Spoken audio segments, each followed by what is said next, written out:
Did somebody texting you? Well, good morning, everybody. Hey, good morning. Welcome to Grillin' and Chillin', because it is chillin' with Mojo. Drives me crazy when I yell. My neighbors they're used to it. Good morning, everybody. Happy Saturday. It is chilly. How should I say how hot is it? How hot is it out here, my brother? 23 degrees went down. Did it go down? Yeah. 23 degrees out here on the back deck, and it is chilly, yo. It's cold. And I have my coffee. How do I look? Do I look good? I have like layers. I am not. Oh, that guy is hot, dude. Nice. So good morning, everybody. We're going to make some amazing breakfast this morning out here on the deck at 23 degrees. We got the crazy ADHD dog out here.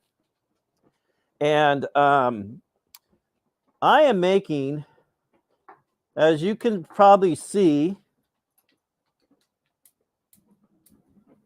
on the thumbnail, let's turn up on this. Let's turn some heat up here. Loco, Moco, whoops, Loco Mojo breakfast. Yeah. You know, because I'm crazy. Am I crazy? You told John that I was crazy yesterday. I am really Loco Moco. So guess what? Excuse me. So it's an amazing Loco Moco with a little twist, and it's breakfast style, yo. Let's go ahead. Oh, first of all, hey, welcome to my channel. If you're new, hit that subscribe button, hit a thumbs up, and what? Leave a comment. Oh, yeah, you tell them. You tell all these people out there. They don't really kind of understand. A lot of people don't understand it. But leave a comment down below. What kind of breakfast is your favorite breakfast? You know, what's your favorite breakfast? Also, Thanksgiving's coming in a few days, 4 days. I haven't bought anything yet. No. No, that's not. No, that's their little sweet tooth happening. Yeah. Oh, yeah. There's like 3 women in here that buy sweets, man. So, yeah, that's coming. I usually buy it on Monday, Tuesday because I buy it thawed from Costco. Okay, so check it out. So, yeah, leave a comment below what your favorite breakfast is. I need to come up with a really good breakfast, the aftermath of Thanksgiving, right? And come up with something really delicious. I know I will. Leave a comment, hit that thumbs up, and if you're new to the channel, hit the subscribe button because that's just what we ask.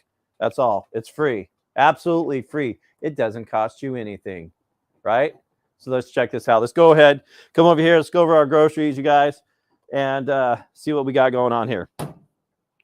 First of all, welcome in the house out there in the chats. I missed you guys. Sorry for this. Let's sound you guys, shout you guys out first here. Judge Webb, good morning. Good morning to you, sir. Good to see you. Drunken Chef Barbecue is in the house. Yo, it is cold out here, Drunken Chef. Dude, and I am out here on the deck in 24 degrees. Is that where we're at? 23 degrees. Keith McDonough is already in the house. That's my little buddy right here at the table. Beers and Bounter, good to see you. Good morning. Good morning to you. Who else is in here? I saw Joey here.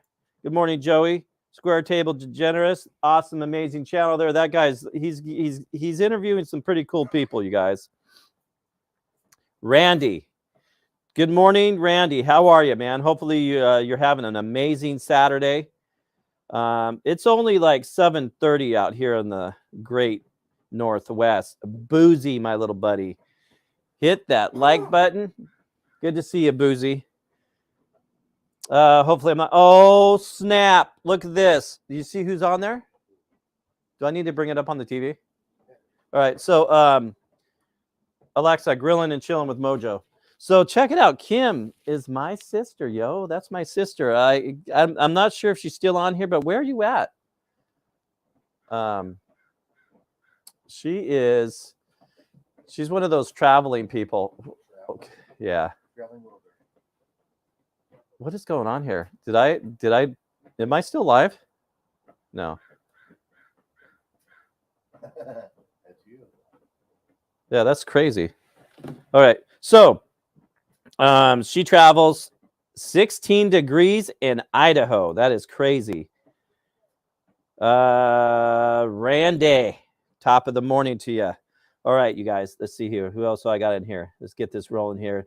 Go over it. Idaho. She's in Idaho right now. Gosh, it is cold there. And yeah, you just told me that too. I'm a little slow. Jenny, good to see you. Good morning. Good morning to you. You're amazing. As always, you aren't live anymore, Mojo. This is an off air. Shut up. Am I live? Pull up my phone. I don't believe this guy. So apparently, okay, here we go, you guys. Like I said, let's go ahead and go over our groceries and what we're doing here. We're making a fried rice. Of course, I made this rice yesterday and had to sit out for a minute, dried it up. We probably won't use all that rice. I'm gonna soften up some onions and some carrots. I put a little bit of seasoning on there of this amazing Rosamay, and I am gonna get to her video one of these days. I owe her a video. She hooked me up with something.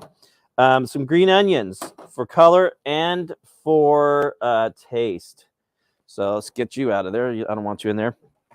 And then the sauce we're using, which is amazing sauce I get from Costco, is this original gourmet, sweet and savory.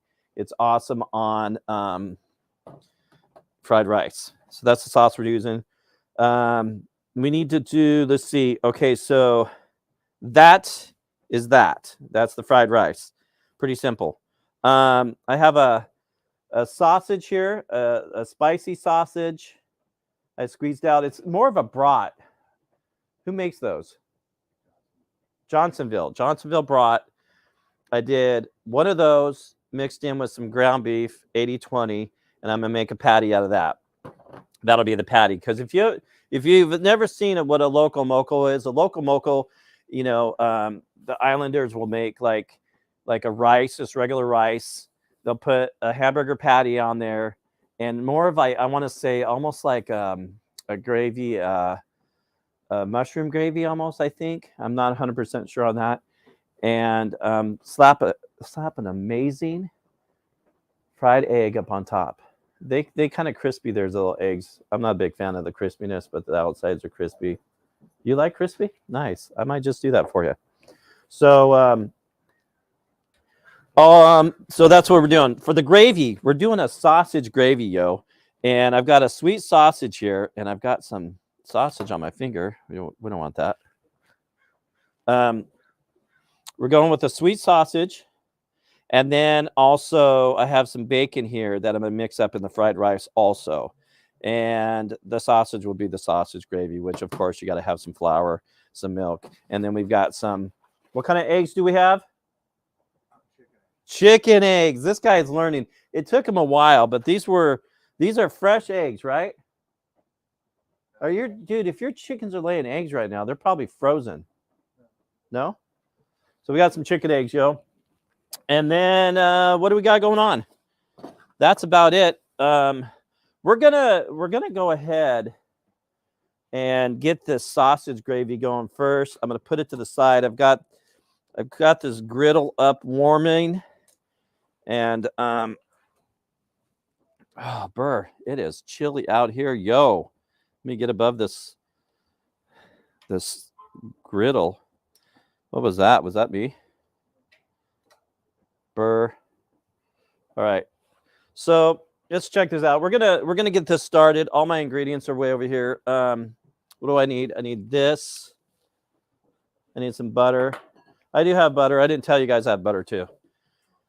Got some butter for the rice and for the gravy mix.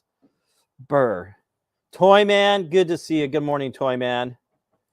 Top of the morning. Cooking with Stephen and Jacqueline.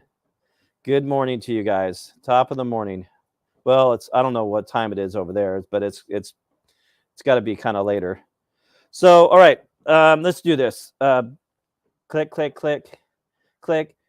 Chick, chicken. Lay a little egg for me. All right, man, here we go. Here we go. Let's do this. All right.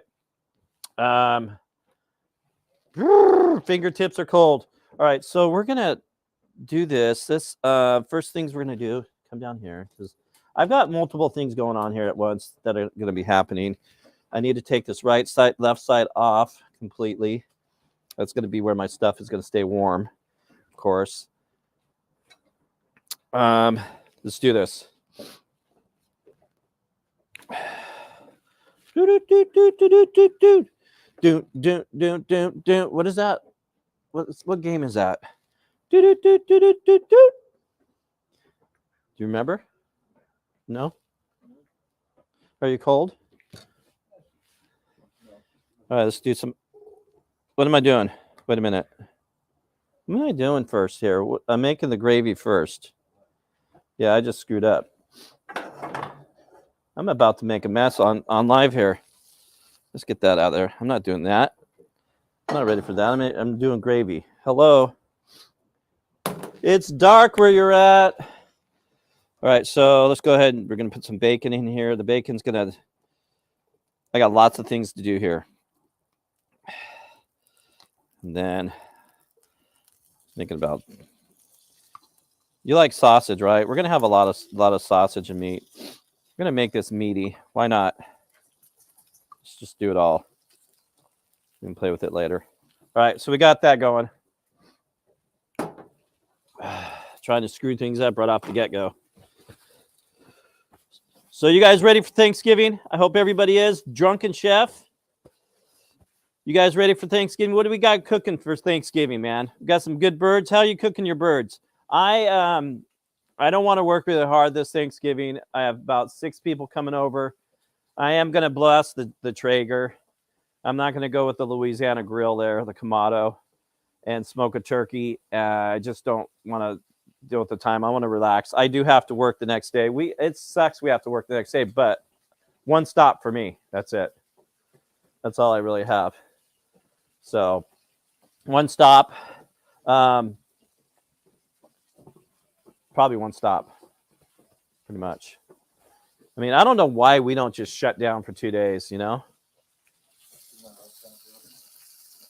Hey, let's see if John Gordon answered your like, hey, come over and watch us. Yeah, why? Why do we have to work on Friday?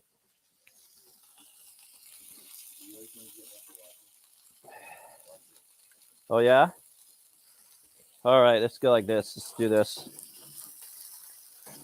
Okay, this is a sweet sausage, so it's going to...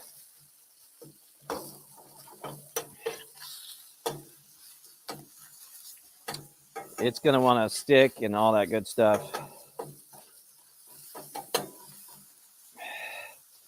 So I want to keep this bacon for fried rice. But I also want to use the grease for the gravy.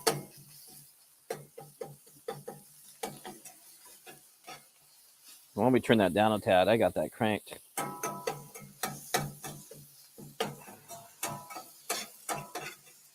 Temperature, right, you guys? It's all about temperature. Anything, no matter what we're cooking here, right? No matter what we're cooking, it's all about temperature. You know, everything's about temperature. Right now, it's 23 degrees out here, and my fingers are freezing cold. I'm going to have to wrap them up and probably like frostbite, for the next 2 weeks. Can't work. But cooking temperature, right?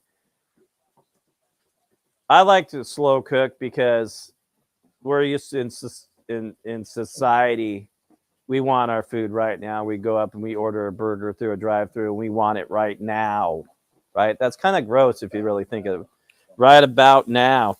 So it's all about temperature. Just take your time on cooking. You know what I'm saying? Hey, we're out here on the back deck. It's been a minute. You know, this is nice. I like it. I love my deck.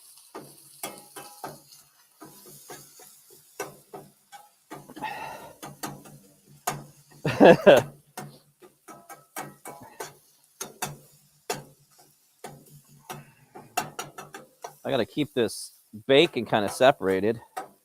Can you tell it's a little chilly out here? Let's see. Am I going to have to use this other pan? I don't think I am. Because I'm going to keep that as a warmer. Oh, gosh, the dog's here.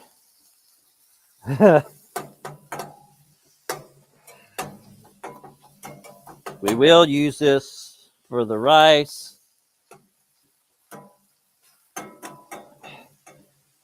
And we're just cooking up the sausage right now, you guys.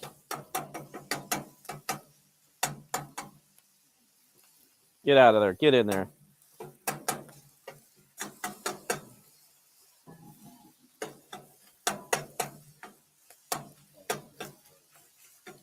I should have grabbed my little masher I have for ground beef.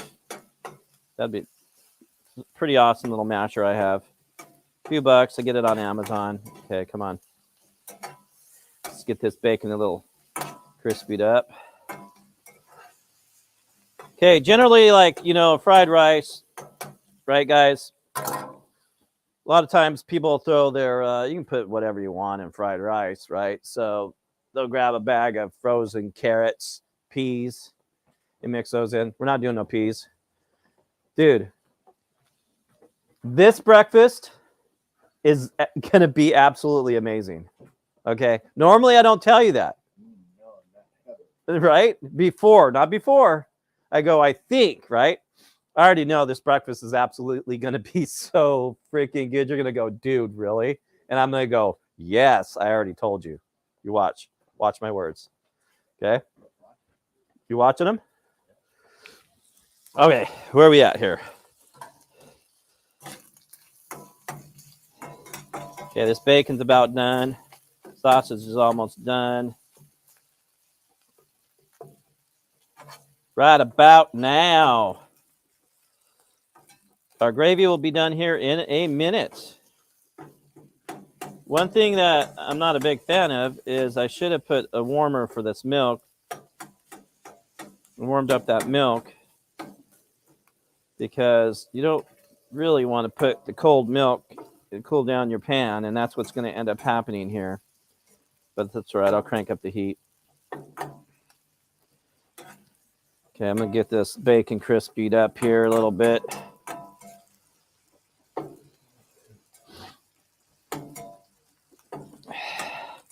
It's almost good enough.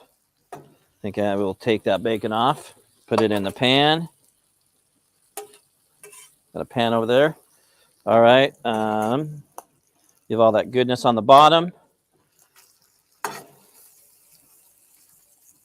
Dude, is that an airplane I'm hearing?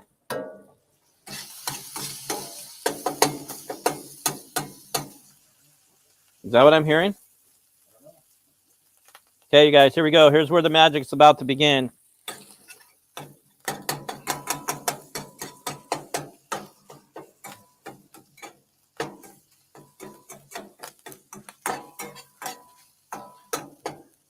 Magic's going to begin, and let's grab some butter. What are we doing here? We are making gravy, so we want a little bit of chunk of butter. What am I hearing?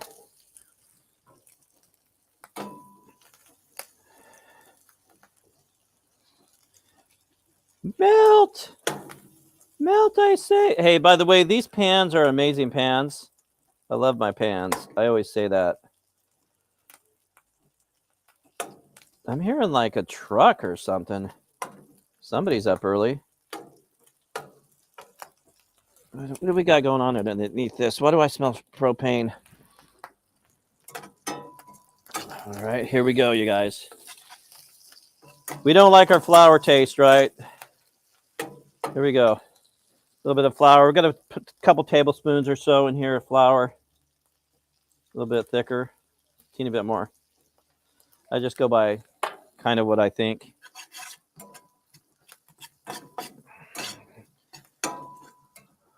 Cook that all up. Get it nice and cooked. You don't want to taste flour. It'll turn a certain little brown color. You don't want to burn it. Just grab my milk. Need that ready.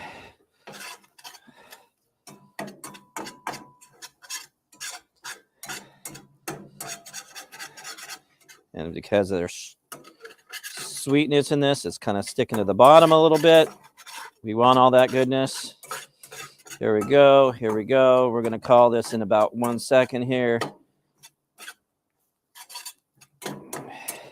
2 seconds. And I like that color right there. And nice ice cold milk to bring the temperature back down, which I don't like. We'll crank that up. Funk Soul Brother right about now. And all I'm going to put in this is a little bit of salt and pepper. Little bit. There's a bacon stuff in there already. It's got salt. And I'll taste it later for more. A little bit of pep. You can see your breath out here, yo. You know, my favorite part, my favorite time cooking out here is when it's snowing. You know? Okay, that can go there. Where's my little thing at? I hope everybody's having a good morning. It is cold here, yo. You know? All right. Where do we got here? You can't even see what I'm doing here. Let's bring it down a little bit. I'm burning my milk. How's that? Is that better? All right, here we go. Turn this down a little bit. All right, you're going to see some magic happening here in a second. It's for you. Hey, did I tell you that this breakfast is going to be amazing? Keeping this warm. Checking the temp on my grill here. We're about to do some other things here in a second. Okay, it's going to get thick. We're going to definitely be adding more milk. And this gravy right here, I love the sweetness from those sausages. Is absolutely insane. It's good stuff. Turn you down a little bit more. Let's cool you down a little bit more because I didn't warm my milk up.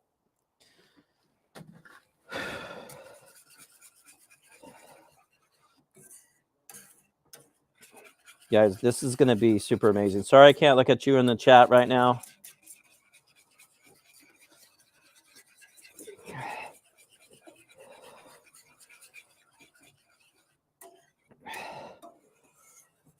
All right, you guys. This gravy's getting close. It's going to get close. So, what happens when that thing, if I put too much liquid in there? What are ways to control that to make it a little thicker?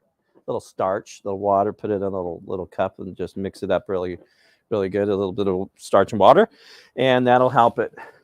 But I don't like to go that route. This gravy will get thick. You know who we haven't had on here in a while? Mr. Tony Percocet.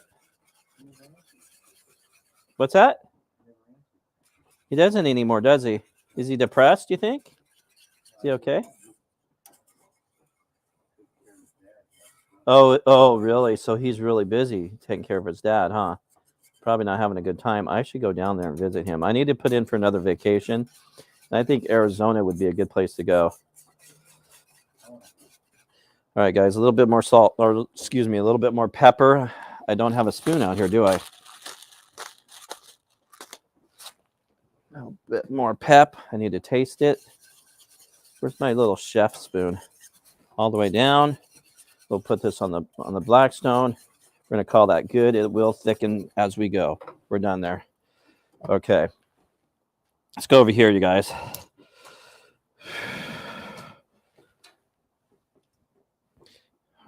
I don't know how that view is. How's that view? How we looking? Do I look sexy? There we go.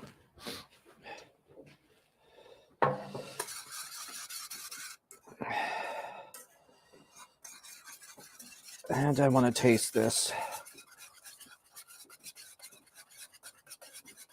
All right.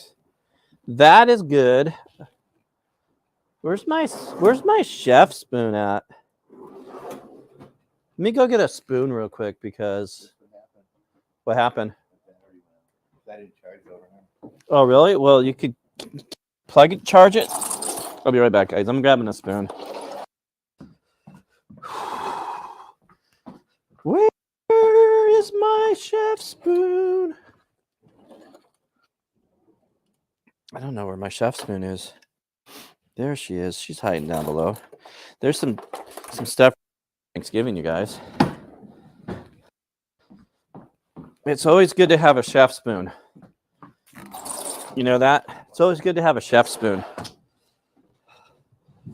All right. The spoon. I intentionally bought this chef spoon because I'm like, that'd be cool to have. Can they even see that? Yeah. All right, let's taste the stuff here real quick. This gravy we made. And we'll keep it up here on this burner. I'll move it over so it stays warm. It is cold, so I like hot food. I'm gonna take you off of that.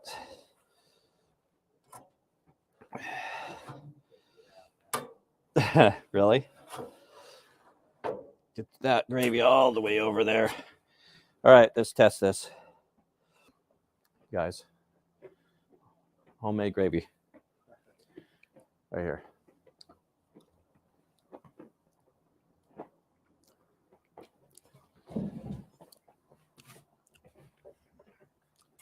Muy poquito. How do you say salt in Spanish? A little bit of a salt. I'm going to add some salt in that and call it good.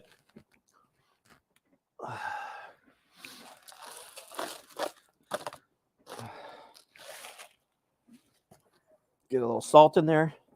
Dude. Oh, that's so good. So I was going to make you, I don't know if you guys seen this guy that's going kind of viral right now on the internet. The Pocky Way. He's in a little convenience store, like little restaurant. In the South, they have these little restaurants, whatever you want to call it, in these little convenience stores.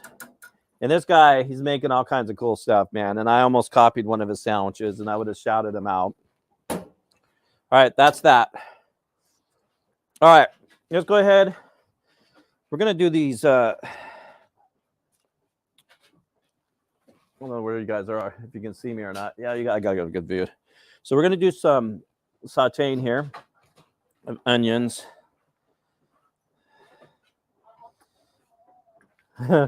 What is that? Hey, who is that? Somebody just came out. Some people just woke up. Did she let a dog out?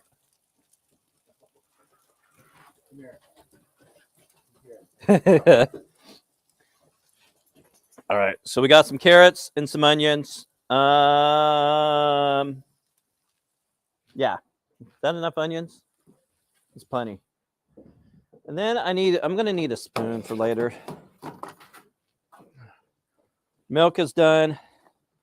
Done with the milk. Coffee. My coffee getting cold? All right, guys. So let me get my patty ready too.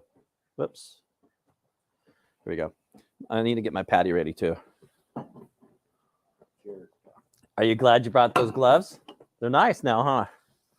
He's got gloves on. He's acting like he's going skiing. I mean, what a weirdo. This dude is acting like he's going skiing. Yeah. What do I got on my face? All right, so let's see. Look at Joey. He's out of control. You need more onions. Well, not with my fried rice. That's plenty. Mojo, come to Cleveland, bro. Dude, I want to come to Cleveland. I really do. Definitely. All right, so check it out. So what do I got going on? I need this patties going too. So I'm going to make a couple of patties, you guys, out of this. It's a spicy sausage, Johnsonville with some ground beef, 80-20. And we're going to slap that up on the grill. Oh man, my masher. I was gonna.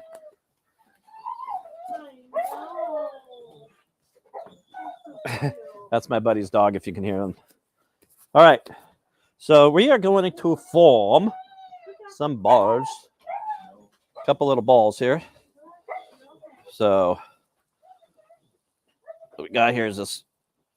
Oh, is that the baby girl out there? Or I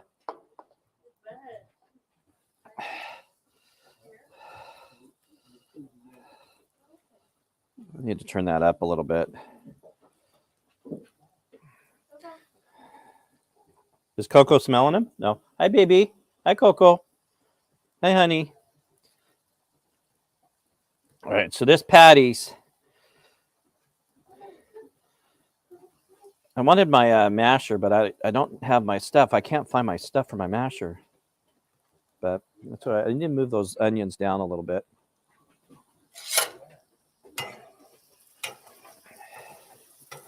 I do have, like I told you, I have seasoning in this also, you guys.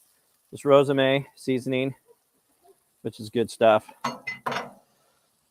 And another patty. And we will call that good for these to cook up.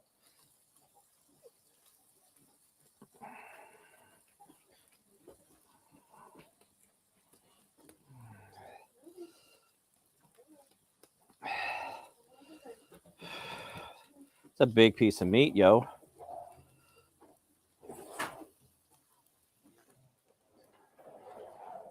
She hates. Did you hear that? That means she hates my door. My slider, you guys, sucks, man. Let's go over here, cook this up a little bit. Good with these gloves now. We can take those off.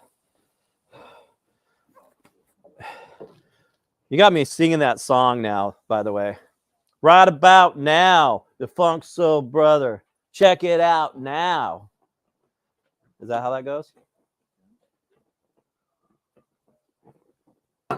Are you hungry? Yeah, we got some good food coming, yo. We have good food coming. All right. So, little patience here. Cooking is patient. All right. Then it gets real slow. What are you talking about? I know a chick named Patty. She has a Joey. All right, so softening up these.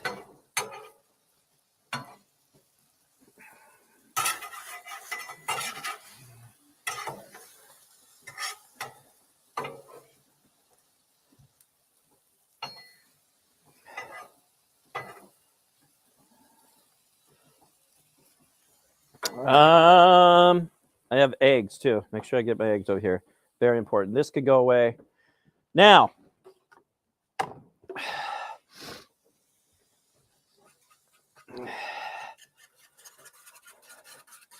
when I serve this breakfast to you, my goal is to make sure it is hot. See how that's thickening up good? This gravy is perfect. I'm going to keep that in there. Did I never grab a spoon? Really? Yeah.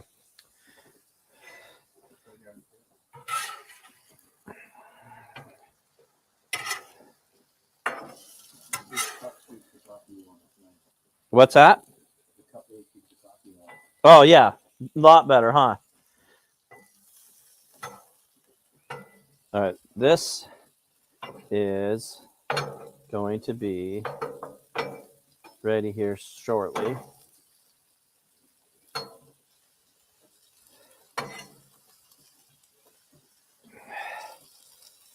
Okay. See how I'm going to do this with this cooking these at the same time. All right. Fried rice is going to go in there. Let's get this rice on. That stuff is done. I need a couple eggs too. Out of the way. Let's do this. Let's get a couple eggs out of the way. Might as well get those out of the way first.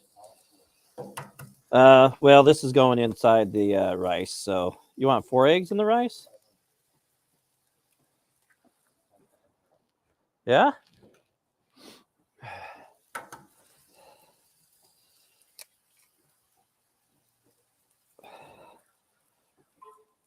Boom. Is that your woman messaging you? Why? Why is she sleeping? Because why? Okay, you guys, I don't know if you can see what I'm doing here. I got some goodness going on.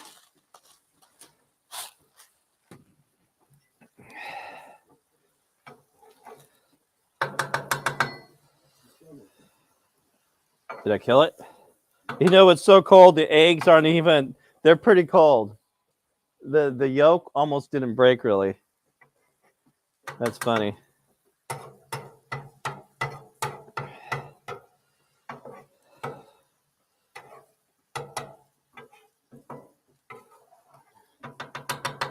Come on.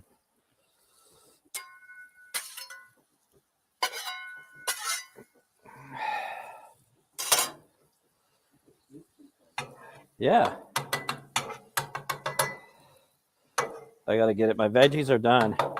We got to get this rice done. It's about there. All right, I'm not going to cook this egg completely. It's going to be a creamy egg because it's still going to cook when I put it in the rice. So, and it's about done here. 1 second.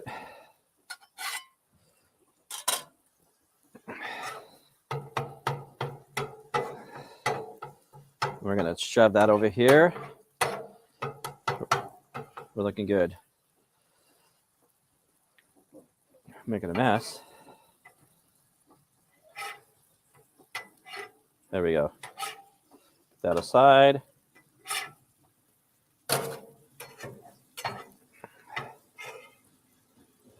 That aside.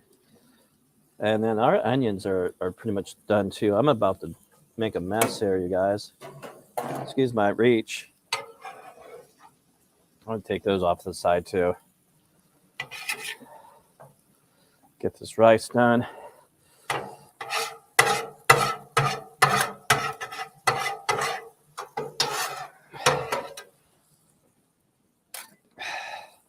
That was a helicopter. Yeah, sounded like.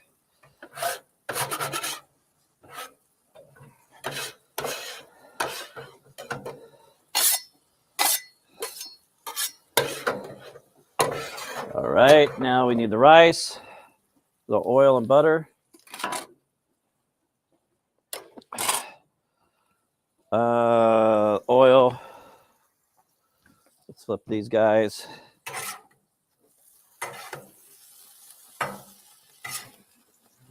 Put you down on the warm spot. The oil. Little butter. My rice. And some onions. I forgot to put some onions in there too. A little bit of green onions in my stuff. Warm those up. Those are supposed to be mixed in there. Those will be there in a second. And let's throw some rice on this bad boy. I am going with a couple, I don't know, 2 cups or so. What is that? That sounds like a military. Yeah, last couple days. Yeah, something's up. I saw it from a distance. From a distance. The jets, right? Well, I'll get over closer by my cord. You get those big, huge planes. Those are sweet, dude. Do they? Is that enough? That's enough rice. That is enough rice. All right. Don't forget the main ingredient here. Oh, this is just your regular, what do you call it? What kind of rice is that? I don't know. My wife buys it. I just told her to make me some rice. This rice was cooked Last night, yeah, last night.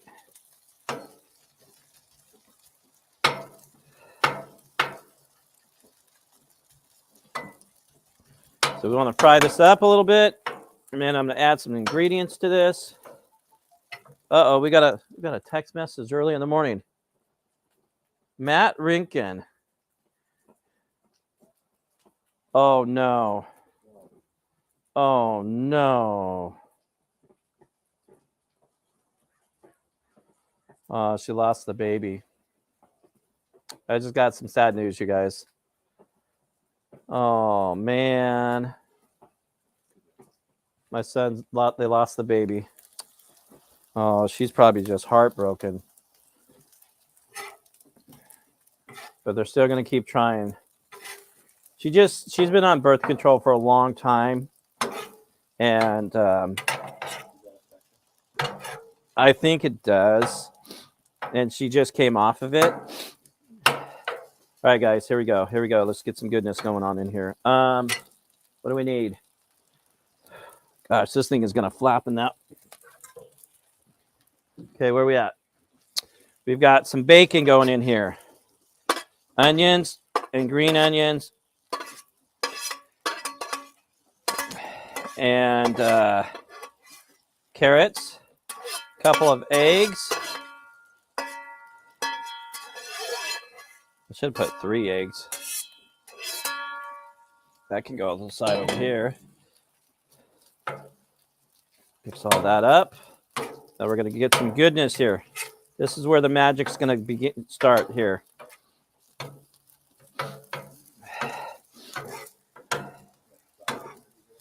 What's that? Yep. But I want to brown up this rice a little bit, get it a little bit crispy. Magic's going to begin here in this shortly. Our food is almost done here, guys. Thanks for being patient. We have some bacon in here. Good bacon. Okay.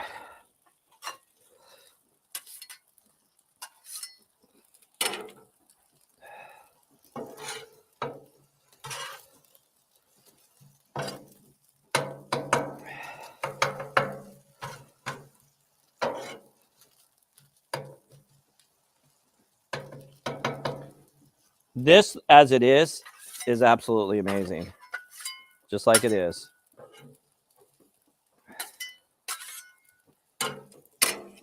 All right. How's our gravy doing? Cooking away.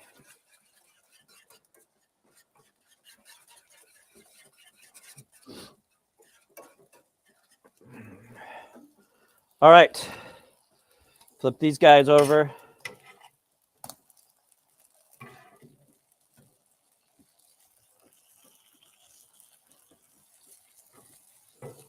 Oh, these patties, they want to cook slow. All right. I think we're ready. I think we're ready for some goodness.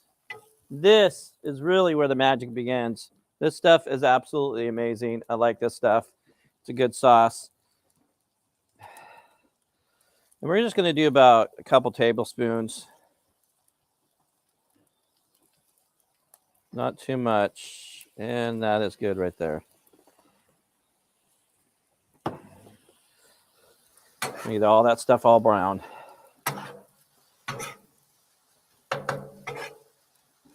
This right here, this fried rice is absolutely amazing. Just like it is. You can eat this just like it is. And you'll go for seconds. Guarantee it. Get all that brown. You don't want a white rice because, you know, you want all the flavors there, every single bite.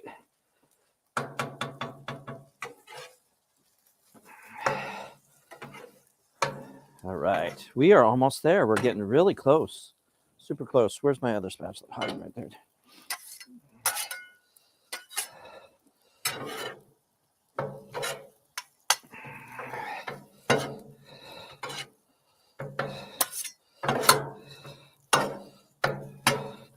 All right, guys. We're going to put this to the side. We're going to finish this up. That is completely done. Got to cook a couple of eggs.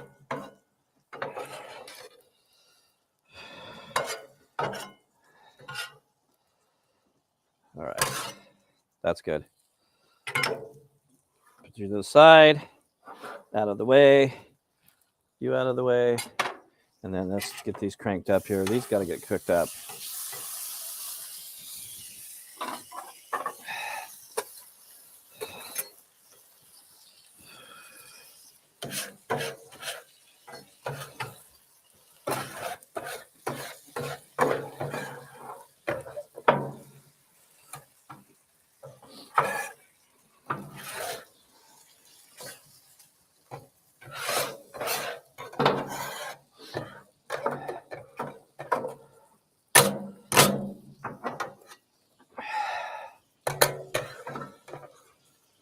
All right. Crank you up a little bit. Let's give that a second. Say hi to some peeps over here. Good morning. Jules is in the house, man. Jules, I am cooking a local mojo breakfast with a little twist. It is gonna be delish. BC Beers, good to see you. Good morning to you. What? I gotta run to Bob Evans. I will be back if you're still, dude. That sounds good. How would it be nice to sit down at Bob Evans and have some breakfast, right? Or come to my deck when it's 23 degrees and try to keep the food warm as I'm serving it, right? Coffee's kind of staying warm, huh? Okay, so let's see. Let's get back down here. Home. All right, let's get back to here. We're almost done here, guys.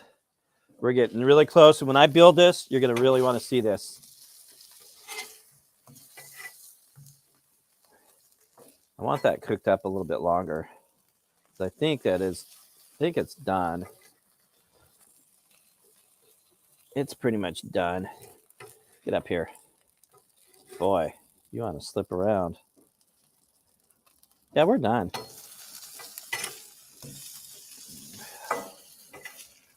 I got pork and I have beef mixed. So I just want to kind of cook that pork up.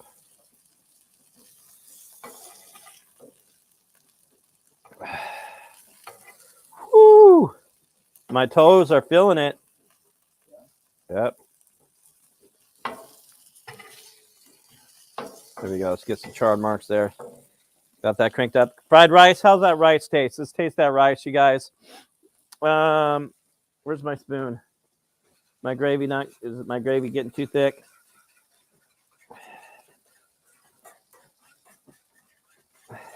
It is absolutely perfect.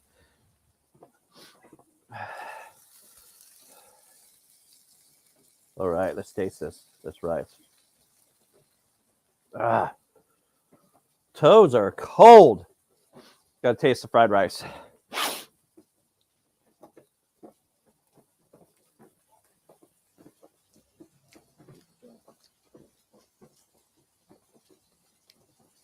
You know what I say? Wow. That is the good stuff. Hey, Mr. Good Stuff. All right. We are just about there. We're going to put a couple eggs on here. Yeah, those patties are like there. Turn that down. I want that all the way down. How do you like how I'm keeping my food warm? Liking that? All right. Let's go like that. Like that. Now, we make a couple eggs. Can I help you? Her name is Luca. She lives on the 6th floor. Where does she live? On the 1st floor?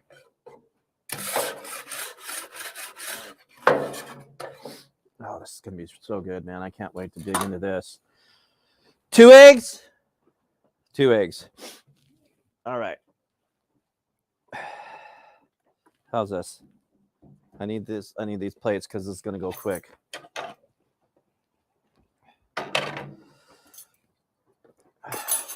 Let me prep, you guys. Let me prep real quick here. Let me. I do need a spoon because when this goes, it's gonna go quick because I don't want cold food.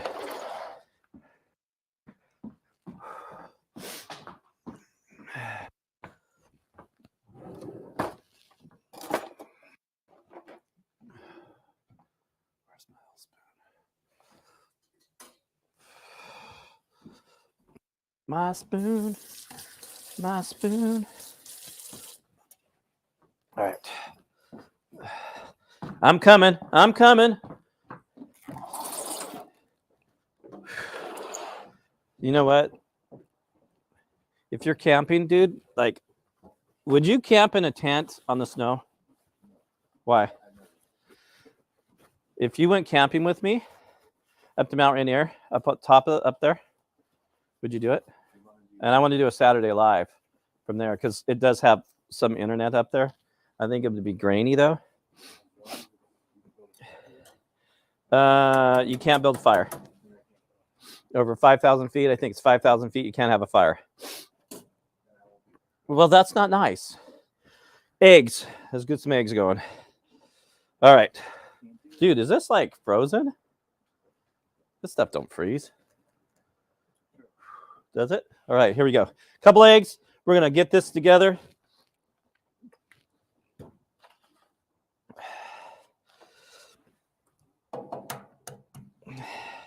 I want perfect eggs. No, I don't. I was going to use my little egg thing. Nice and slow. I like cooking my eggs slow, you guys. It's still a little hotter than I want. Yeah, it's hanging. It'll catch on fire, and then I don't have a button to hold it. Come on, open up. Really? Luca, what is up? What is going on, Luca? We got food? It's been a minute, Luca. How long has it been? How long has it been since Luca's been over here? Couple months? Okay. Oh, we're running. Oh, really?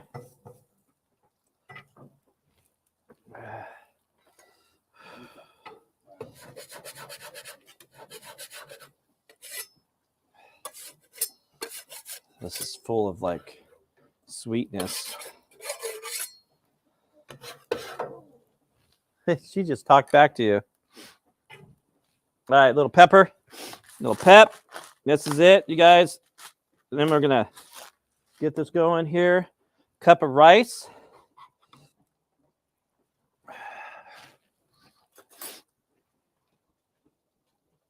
Excuse my reach.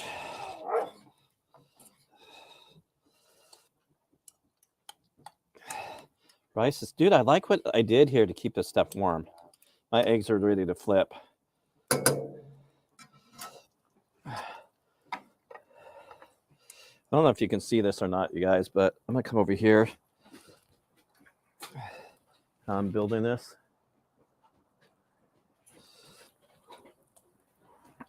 Eggs flip.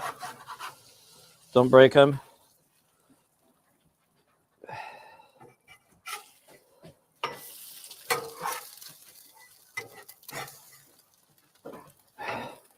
Right.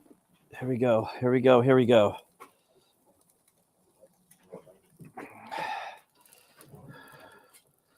Little patty. Like that. Little gravy. Turn off this like this. I don't know if you can see this or not, you guys. You guys need to see this. This is absolutely amazing.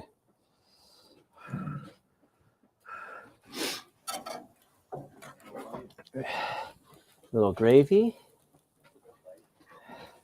Couple eggs. One egg broke. Right there. You wanted a couple. And another one right here.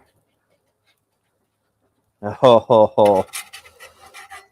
My eggs are done. Let's get my plate here going here.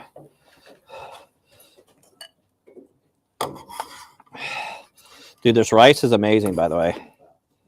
Have I made this for you before? Seriously? Oh, you're in for a treat, yo. You are in for a treat.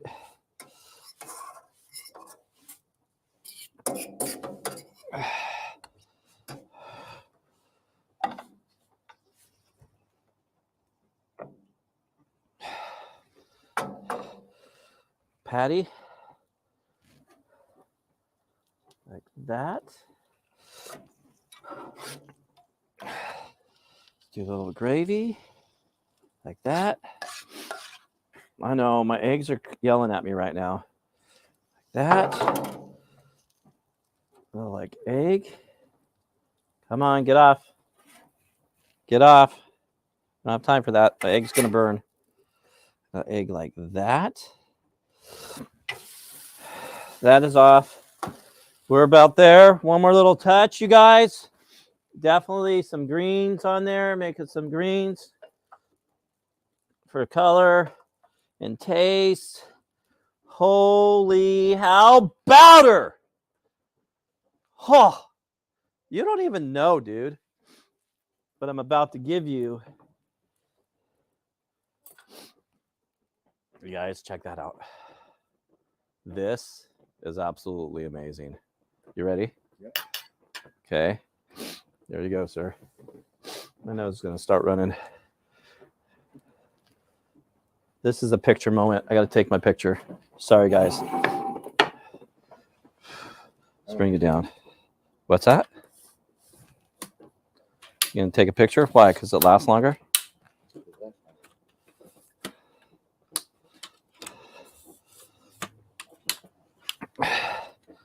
Bob Evans. I haven't been to a Bob Evans in so long. Is it high school? Yeah. Hopefully this won't hit your knees too much. There we go. Okay, what's up? We're kind of, oh man, you guys, this breakfast is super good. All right, that's good. Where's my fork? Where's my fork hiding?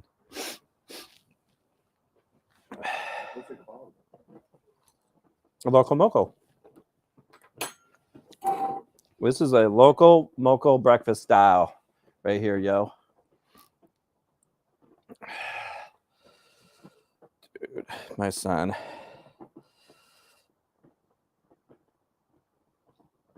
Sorry, we have to take pictures. This is just how it happens, dude. Eat it while it's hot. We eat it while it's hot. All right, you guys, let's get up here in my Kool-Aid.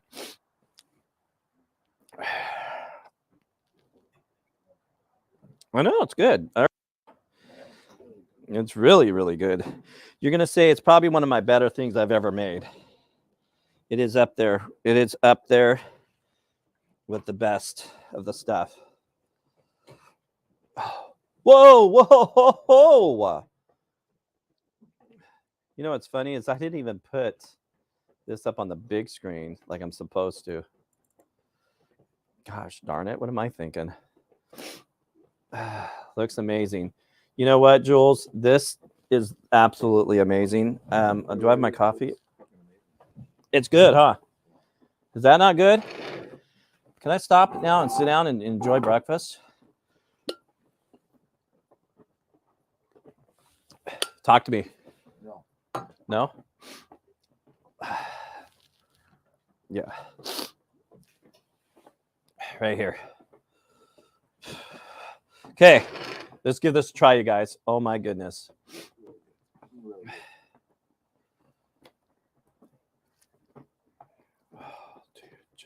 Dude, this is just so good, man. This, I know it is.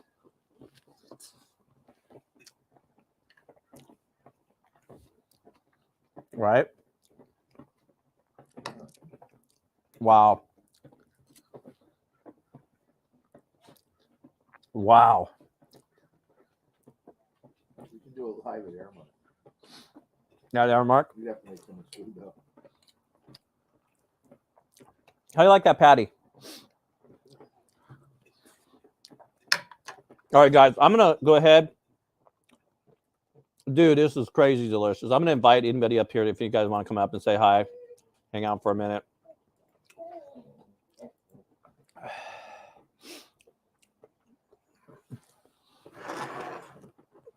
Let's see if I'll try not to unplug my camera. So good. You forget about the cold. Right? Ugh. There's my link, guys. If you guys want to come up and say hey.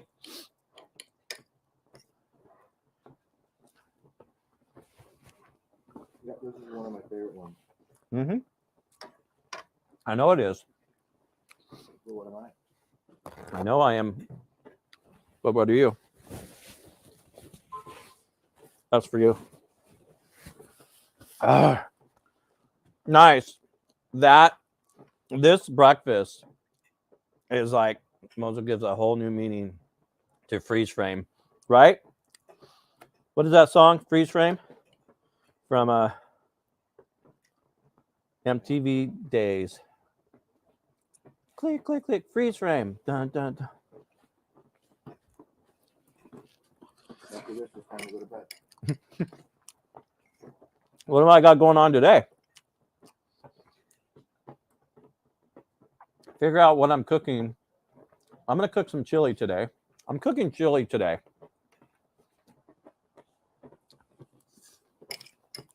From Cop and Babe. They made this chili store-bought like package thing, and I'm going to give it a try. I can make a mean bowl of chili. I had 32 pots. I got first place once, long time ago. And it's all about your chili. You know, there's beans, without beans. There's so many different ways, right? Steak, ground beef, whatever. It's that thickness, consistency, spiciness. I like a little spice in mine. Just a little bit of a kick, not a whole lot. Mm. Dude, good breakfast. Good job. Thanks. So I've never made this? Man, I'm glad. I think it was one of the ones I wanted to make for you. I made this in the ocean once. So what do you guys got going on for Thanksgiving? What's up for Thanksgiving? What are we making? Dude, that went so fast. You already done. You want more? I gasped it now. Right? So I was going to make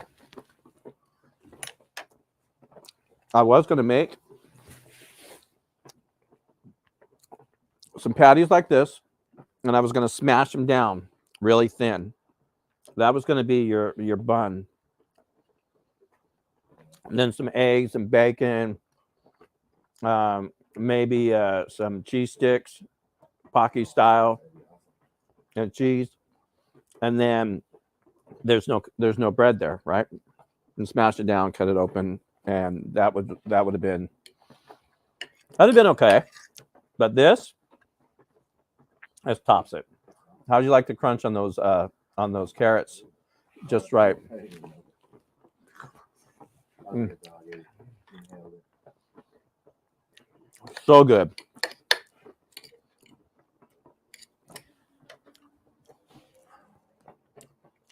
Stephen and Jacqueline. Is it Stephen or Stephen? Stephen. Stephen. Stephen. And it could be both, huh? Stephen. I think it's Joe. Is it Joe? Yeah. You guys, we got some great channels here. This guy here Absolutely supports our community, like big time.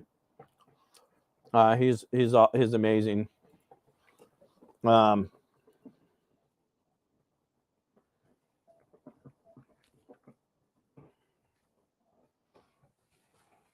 Go check out these channels. I'm gonna post a couple here because this guy is absolutely.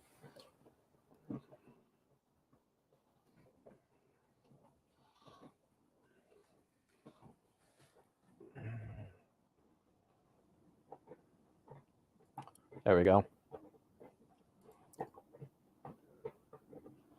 Man, you're getting up there. Uh-oh, I'm not a fan. Too much green onion, you know. I should have diced that down a little bit more. Because I said.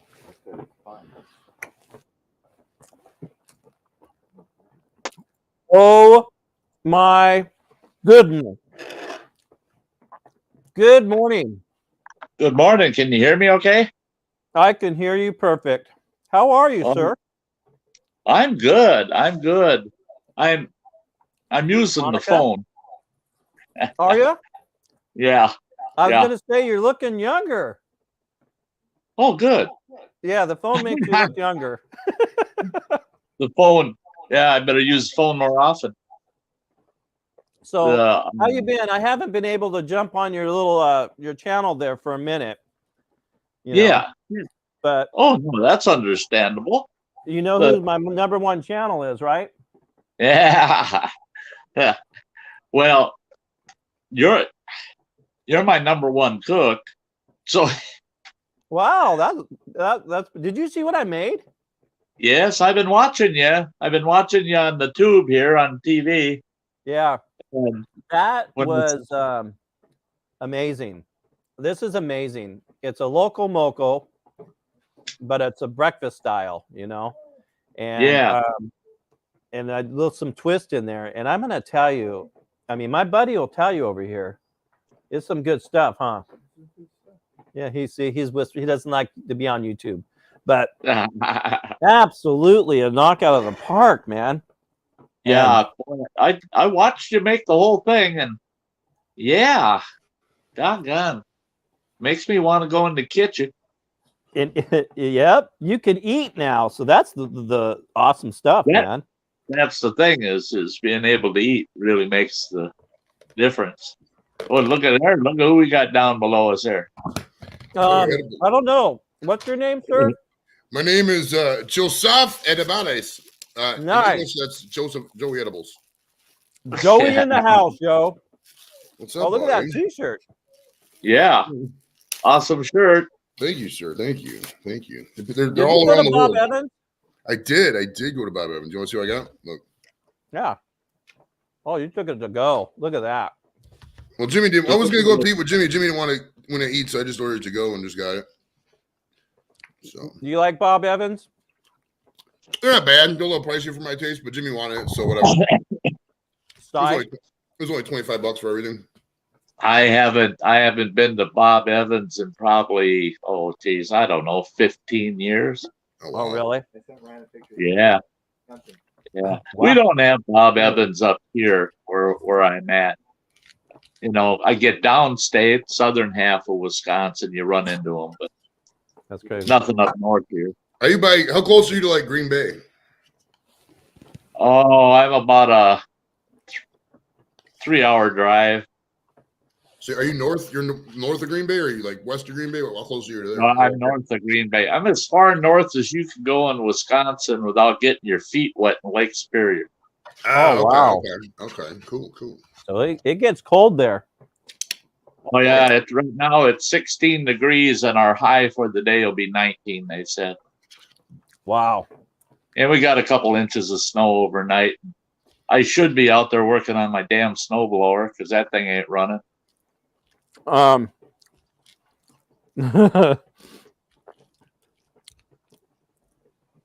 Yeah. That's that.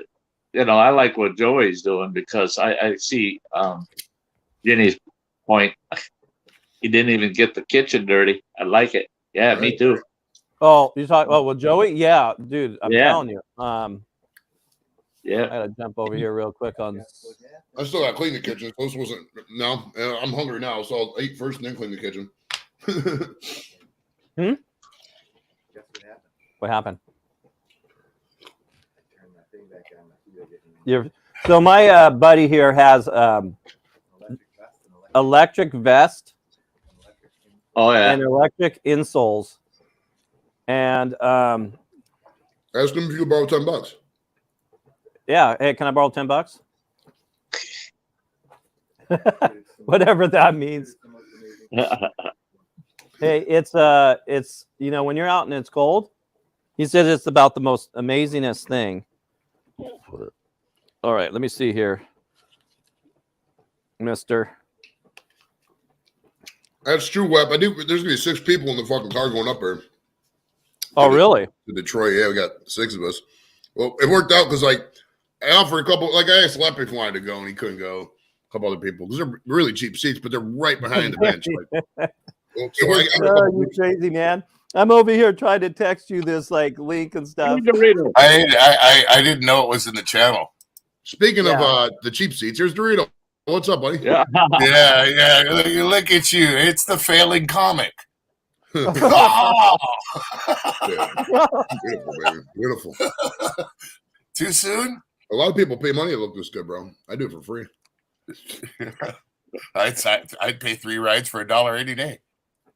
You pay for a bus three rides or 3 rides? What'd you say? 3 rides? With Joey, yeah. It's like a Vespa. Right, Huh? What's happening, Sty? It's another day trying to figure out what I'm going to be eating all day today. Yeah. Brisket. Make some brisket. Brisket's good, bro. Lots of choices. Carne asada is coming out today. Hey, can you guys hear me? Okay. Yeah. Yeah. Okay. You sound like an idiot, but you can I'll still hear just you. yank on my cord. Just a second. Oh, you stepped in your cord? Oh. Yeah. Is that cool? My He's belt wearing and one of cord. those rechargeable, the insulated heated vest. Mojo? Yeah. Yeah. Is it the one that you have to put your own batteries in, or is it this rechargeable one? Yours is a rechargeable, right? What? Your vest. Oh, the vest and yeah. So he has like a little battery pack that's plugged in it, Yeah, and then a rechargeable battery pack. yeah. Yeah, they make like 2 of them. One comes with a rechargeable battery, and then the other one has just a regular slot for like I think a 9-volt. Is it Yeah, I 9 think volt? they're 9s. Yeah, Yeah. He You know- goes, it's from China. A buddy of mine's got one of those that takes the 9 volts. yeah. And what he's got a bank charger it's got like 10 9-volts in it for his metal detector. Yeah. And so he steals those rechargeable 9-volts out of there and fills his pockets full and puts his vest on and takes off outdoors. And he's always smiling, toasty. You son of a bitch. I always heard that those things that take the regular batteries that they gradually wear, the ones that have the rechargeable system, are a little bit stronger or less valuable. Hi, Gamma. Is that the correct word I'm looking for? Valuable? What's that? Never mind. What were you saying? He was talking about engines. Yeah, I was looking at the heated vest down here at one of our local outdoor stores, and the one they were recommending had the removable battery, rechargeable battery packs. Came with 2 of those battery packs. You just carry a spare with you. They said the thing is Start cooking. It's cold out here. there's a pouch inside the vest that you put the spare battery pack, and it keeps that battery pack warm because the dang cold draws down your batteries too. Oh, So does it really? Oh yeah, you want to make sure that the battery pack has a pouch in the vest, and it keeps the battery pack warm, and it makes the battery pack last about 20% longer. If the battery's outside of the vest and not warm, it's subjected to the outdoor temp, then your battery life drops. So how long does it last? The batteries? they were telling me that vest I was looking at, if you run it on the medium setting, you get about 4 hours. Wow, that's pretty good. You only got about 2 hours on the high setting, but 4 hours on the medium and 6 hours on the low setting. Those electric vests are cool until it starts raining. You get electric duty and shit. Hi, Jenna. What's up, Gemma? How you doing, sweetie? Gemma. Hello. So, I'm okay, Rita, how are you? Good. you guys ready for Thanksgiving? No, Yeah, I got my TV dinner all ready. Yep. I'm not even ready, I like ready for it. fucking Labor Day yet. It's already Thanksgiving. I'll be eating turkey enchiladas for a week. You've been eating turkey enchiladas for 8 years, bro. It's all you need is enchiladas and tortillas or whatever the fuck your grandma. That's what I'm saying. I mean, I'm not hating. You eat it all the time though. You eat it all the time. You got Mexican food on deck all the time. Yeah. Well, I mean, it's like having a fucking Chipotle right in your goddamn house, but better. You know what I mean? Oh no. Come on now. Chipotle. Chipotle's good, bro. I'm not gonna hate on that place, bro. I like it. I fuck with it. I still fuck with it. No, gotta bro. do it a It's more certain like way, though. heart of Mexico cooking, homie. I don't like too Mexican of Mexican stuff because, like, if the restaurant's too authentic, all you end up with a bunch of fucking bean paste on the side. I can't stand bean paste. God bless people who eat it. I just don't like it. But I do. I fuck with some tacos. Like I like Lep's Mexican cooking. It's not really authentic, but you know the way he does it is fucking good. A motherfucker makes a good taco. Dude, refried beans got to have the proper amount of bean paste in it. I just You don't know like what I mean? refried beans. Hey, I just Yeah, yeah. refried beans. That's the way it goes, dude. Now, what did you say? A bean paste? What do you mean? He's talking about he's talking about the little thickness of bean that's not a solid Like solid, think of when you go to like the Si Senor, one of those authentic Mexican places. They always have your plate. You know, you have the stuff over here, the tortilla with the all the stuff, and then there's just a giant fucking sea of fucking refried beans on the other side. Well, see, that's where the problem is. What What they do when they make those refried beans, instead of making that nice little mushy sea, you add chez, bro. Queso Blanco is the cheesiest of the cheeses, bro. Queso Blanco in there. I love the tortilla chips when they cut out. Let me finish. You get the beans in the pan, you sprinkle a little bit of Queso Blanco on the top, put it around, drop a jalapeno on there, just for flavor. You let it cook. Then you pull that jalapeno out, bro, and that shit's so good. Oh, yeah. You don't know what you're missing, bro. The paste is part of the deal, but you just got to make it cheesy. And then the paste isn't so much paste anymore, bro. It's beanie cheesy goodness. You know what I mean? It's like it's like eating a chimichanga, bro. Do you like chimichangas? Yeah, who does like chimichanga? You know, the Then chimichanga what the fuck you mean you don't like paste? It was invented by accident. The chimichanga. Then what the fuck you mean you don't like paste? Speaking of paste, Jules is in the chat. What's up, Jules? How you doing? So you know what paste I like? What's that? I like the stuff I used to eat when I was like in kindergarten. That explains really a lot good if you ate mayonnaise. Hey, Ginny, and cooking with Stefan and Jackson. Good to see you in the chat. Freaking Mojo was like, this Play-Doh's non-toxic. Well, we're about to find the fuck out, and he eats the whole goddamn thing of raspberry blue. Did it taste like raspberries? Yeah. Play-Doh? Ask her what's going on. You want to hear something funny? What's So that? yesterday I get a letter in the mail. No, look, you see that, right? Yesterday I get a letter in the mail. Okay. Guess Oh, what, wow. man?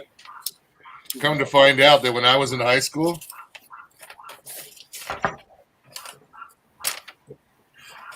I was molested by a priest. Oh, wow. Yeah. Are you serious? No, I wasn't, but that's what they're saying. They just sent me Are a you- letter to ask me if I wanted to sue a priest in Orange County because I was raped by him in high school. Wow. Yeah, So I didn't even go to that high school, but hey, that's funny. Gemma. Yeah. This is that Hey, motherfucker. Yes.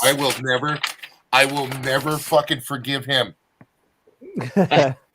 Look at him. He chased me for years, dude, around the locker room, dude.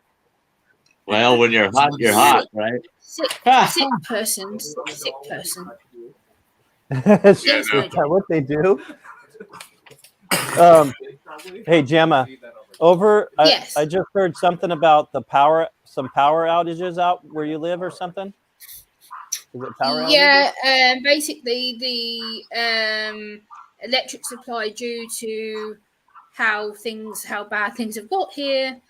A lot of places in the UK, including my hometown, are struggling for power, and a lot of people are being left with blackouts for minimum 5 to 7 hours. Some houses are being left with 24, 48-hour blackouts and having their power put back on because the economy here is screwed.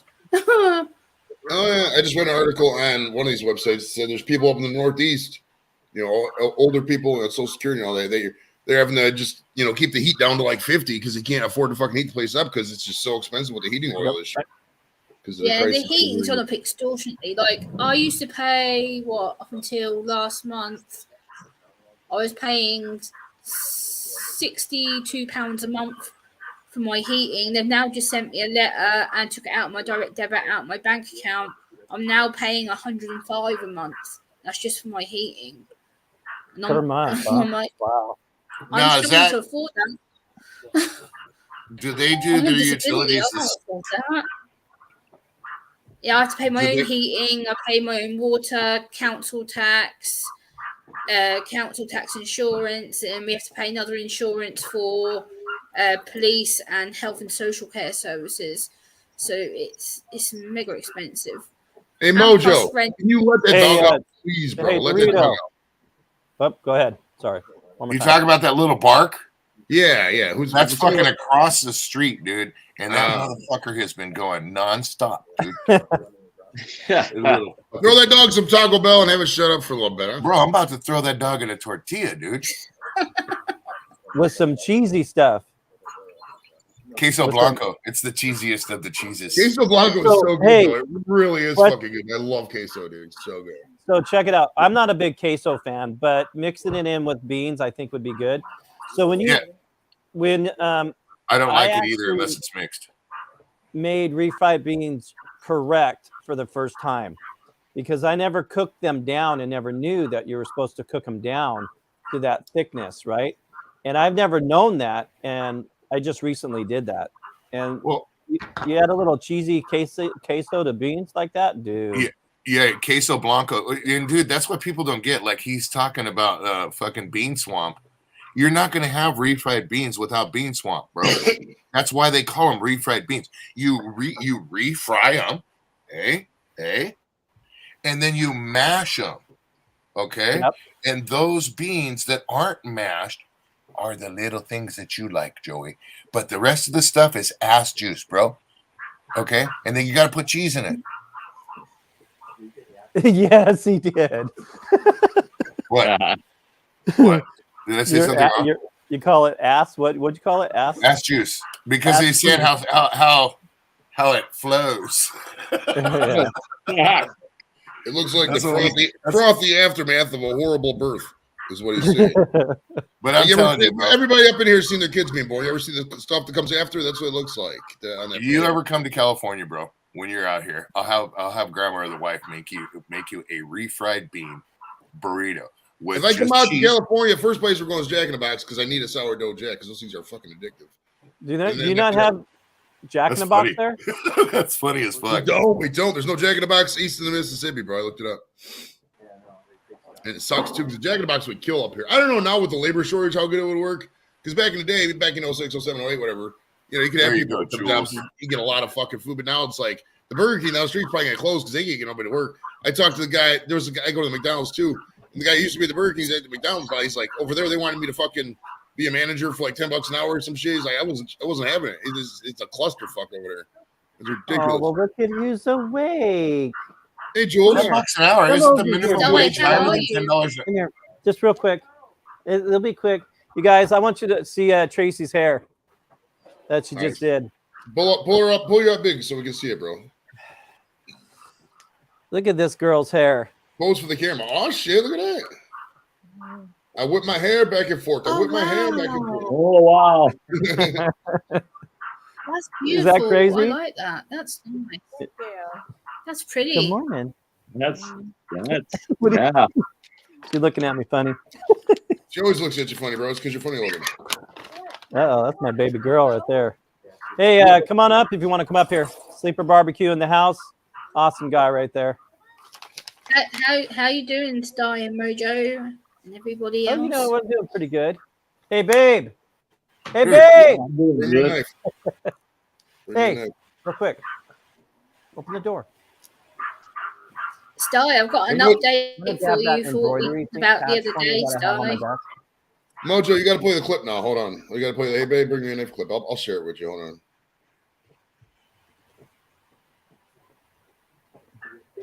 I spent half the day in hospital yesterday, Sty, and finally got a decision.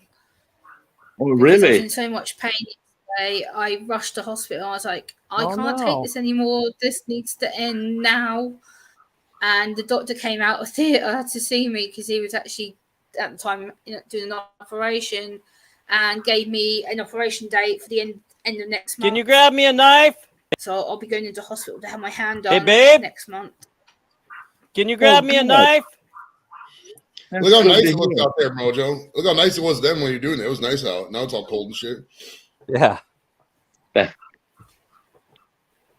Joey, It I've drives- got a new hat recently. Look, Joey, I've So- got my new Avril Lavigne hat. Thank Oh, you, baby. nice. Nice. It's a nice, simple hat. Not too complicated. I like it. I like it. Yeah. Does anybody get my Avril Lavigne joke? Acknowledge the joke, Dorito. I said her hat was not too complicated. It was simple. It was nice. Acknowledge the joke, Dorito. Sorry. I acknowledge your fucking bean paste. Acknowledge the goddamn joke, bro.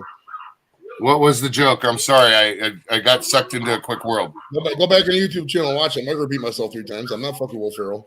Go back and watch this. Oh, okay. Well, it obviously wasn't funny if I didn't hear it there, Sunshine.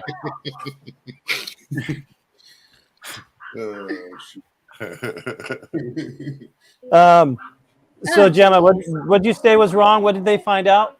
I'm sorry, I missed that part. Yeah, so I've basically got in my left hand here, I've got a torn tendon in the middle of my hand here, and I've also got carpal tunnel issues. So basically, what they've got to do is they've got to open me up here, open this bit, and then take the bone, the muscle out, and then stitch me back up. So I'm going to have stitches from my elbow right up to the top of my hand here, and then my hand's going to look like a boxing glove for like 2 Crazy. weeks. And they're going to put it in an arm thing, so my arm's going to be up here. Oh To my! keep it elevated, so it's going to be all swollen, but they need to take the bone and muscle out because the bone's grating onto the muscle and causing problems in my nerves, which my nerves are now all getting friction and it's causing my circulation to get cut off. Crazy! Look at that guy! Look at that Yeah. guy right there. Don't look at that guy. Looking Don't just look at that guy. So check this out, you guys. Want to see something cool? I had a family member make this for me. I don't know if you can read it or not. Pork chop's good. Remember, turkey bad, pork chops good. That's what the turkey saying. I can't stand turkey. Ugh, yuck. Well, I don't got like an even better one for you. I was going to save it for later on in some live stream, but I'll use it again as well. Somebody said in a live stream, go read a book, educate yourself, enlighten yourself. Well, guess what? I'm reading a book. I'm getting deep into this motherfucker here. Captain Underpants. Oh, that's cool. I'm reading a book. You told me to read a book. Yeah, I'm reading a book. the thing with book readers, dude, is they think that everybody who doesn't read books is an idiot. When in reality, I would argue the opposite. Because if all you do is read books to escape from the realities of the world that is going on, I would opine that you are not the educated person and that you're just covering up your emotional insufficiencies with a bunch of outdated books because you're old. All right. Not everybody who reads books is not an idiot. Okay. I kind of disagree with that because as someone in her mid-30s who reads a hell of a lot of books, and I love to read, it doesn't necessarily mean that you're old. It just means that you use it for research, and it actually helps relax me. Reading actually helps me switch off all the shit in my head. So for me, I sit here and I read a good book, and I'm like, I think it comes down to what are you reading? Mojo. Because my I mean, the Yeah, internet's true. just like reading- That's the true. internet's just like reading a book. when I got divorced, my ex-wife, she just flew the coop. She left everything she had behind, and I had to get rid of it. And this is no kidding, man. I had 426 paperbacks that I sold in the yard sale. 426 of them damn things, and she's paying anywhere from $6 to $12 a piece for them damn things. And I was looking through them things. Every one of them are the exact same story. That just the character's names change. Hey, Mojo, make me big again though, real quick. I want to show you something. The thing about this book. Hey, beautiful Jules. The So, thing yeah. about this book is it's just like a lot of people on YouTube. There's a lot of talking shit in here.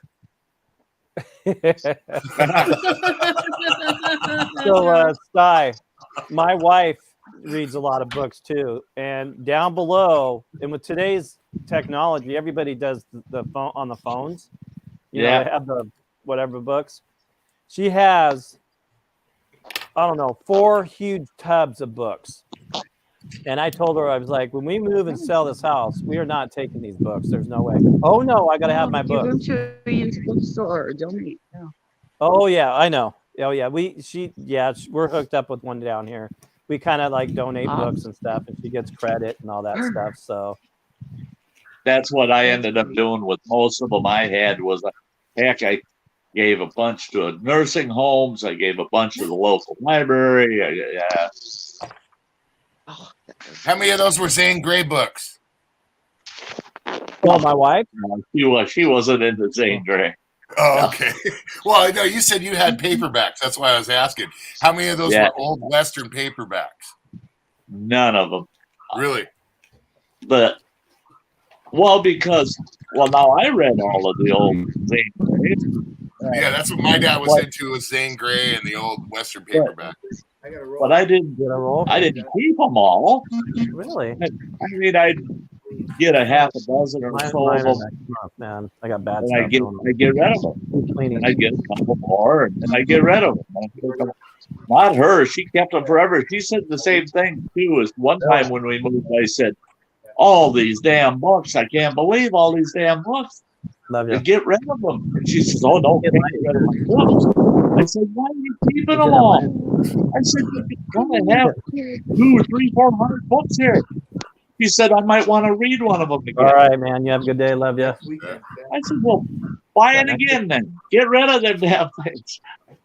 I'd rather have you get rid of this one, and a year or two from now, buy it again and read it again. But don't keep them damn things." Oh, If be right it's back. really like if it's a set or a collection, then don't get rid of it. Like I will never Right. get rid of my I Outlander. get that people like their books, Yeah. but it's like series.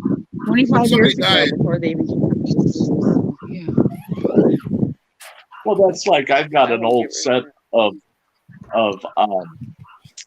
the Encyclopedia Britannica from 1958. Oh, that's You still have that, huh? yeah. I got rid of mine because it was like obsolete at that point. Like everything. Was I old, bought a book. everything I buy books every now and then, just as like a favor if I know somebody, and I never, Yeah, I never read them. Alexa, I've Turn got real life. every National Geographic from 1928 till 1970. Thank God. Nice. 50 years of National Geographic, the originals. I mean, you go National back. Geographic never aged I too. They never aged. love going back to the old ones, and I'll read an article. Then I'll go to the newer one and read the same article. What is that? Smarties. Yeah. Hey, Dorito, look at what she has. Yeah. Where's Dorito at? Here, The pink I'll mute ones. myself. Look at Dorito. Look. They're pink Show him ones. what do you have? Smarties. Wow. Candies. Those are chocolate, bro. Pink. Yeah. Dorito wants the dum dums. He doesn't have the Smarties. Jules, is it cold where you're at? Is it cold? It is cold. You know that storm that hit Paul yesterday in Buffalo? Yeah, I guess Yeah. what we're getting tonight. So my daughter's trying to hang Christmas lights, and it's freezing out here. Yeah, but Won't let me get on the ladder though. Yeah, it's I don't know, 20-some degrees here. Have we hit 30 yet? Yeah, it's still saying 28 degrees. Like it. It's currently 6 degrees Celsius here. It's really Look at the cold. clouds. Ooh, they're looking ominous. Oh, and it's coming right at me. I can feel it on my backside.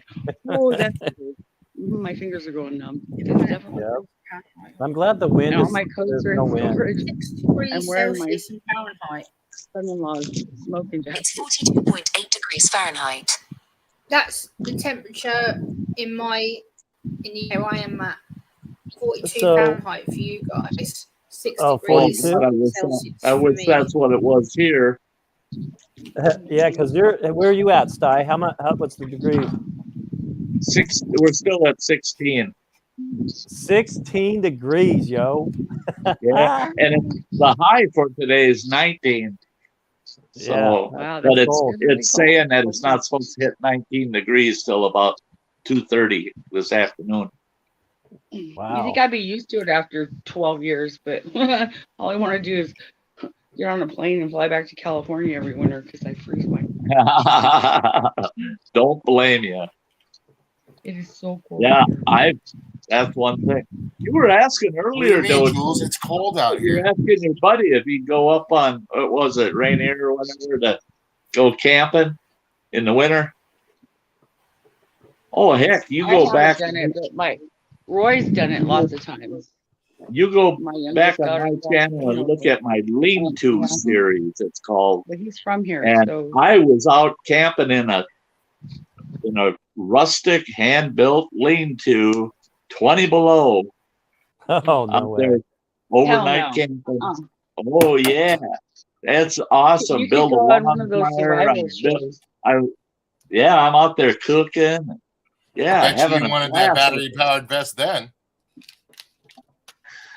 I was watching could have used it. I Roland's could have like- used it. I had an old I don't even remember what year that series was from, but it was an old military down mummy bag that I was staying in to sleep, me and the dog.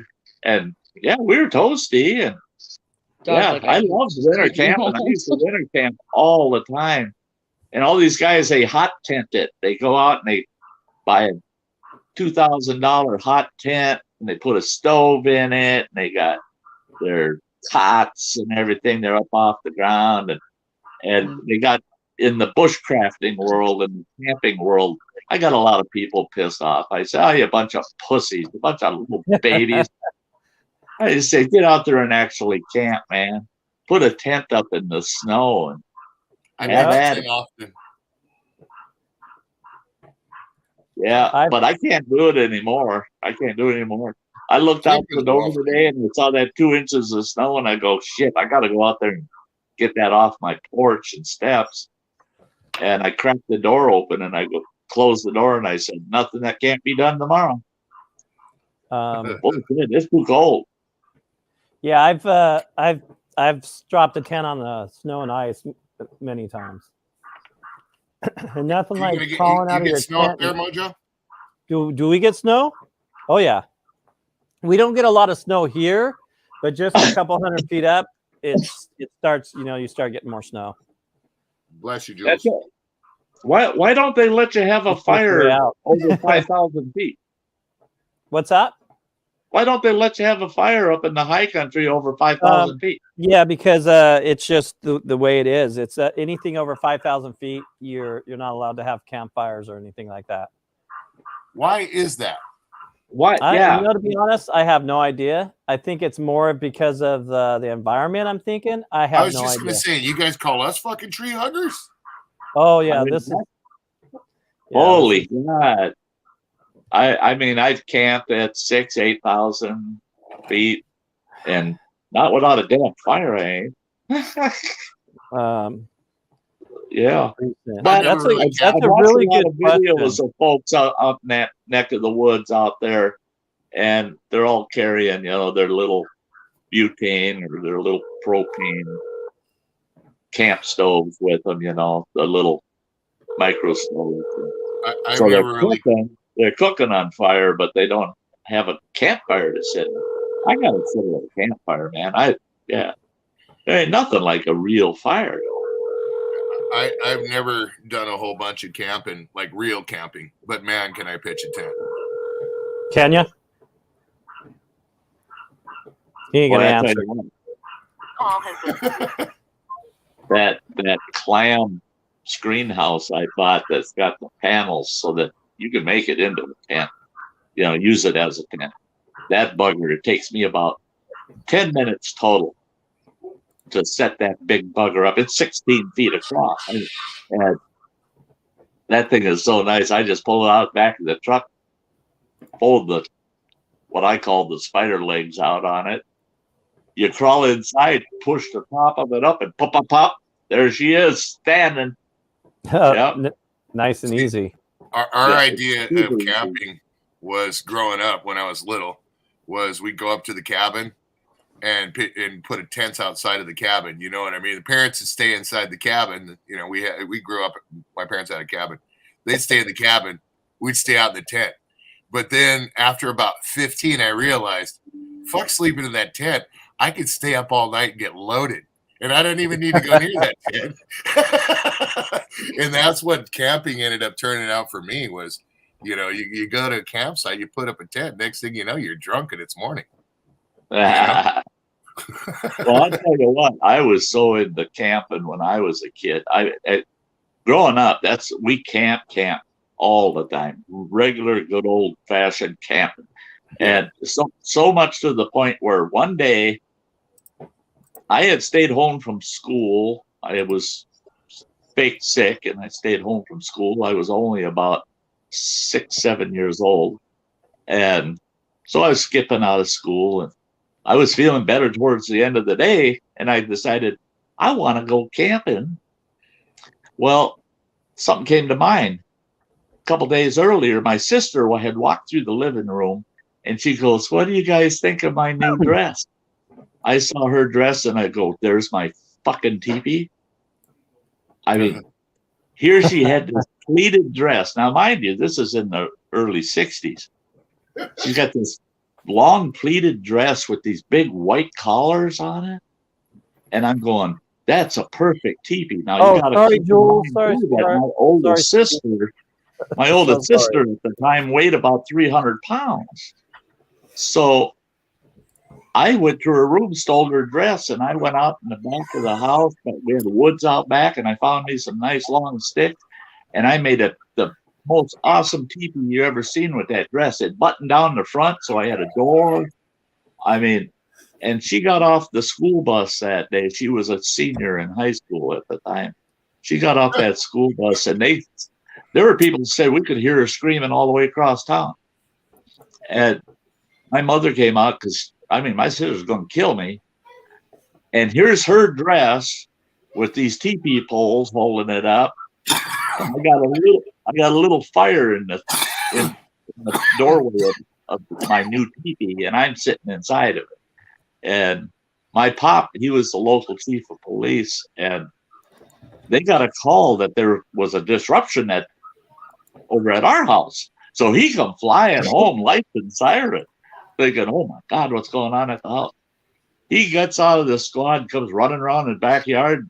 He bursts out laughing. He goes, I go, "Oh no, I guess I'm going to get a whooping." And he goes, "Oh no, I think that's great, boy. You did a good job. I like your tent. That's pretty awesome." He said, "But you still are in a heap of trouble." He says, "Because all 3 of the women in the household are going to want your scalp." Yeah, it didn't go so well. But I told all of them, I said, "It ain't my fault. You guys are the ones that taught me to camp, you know."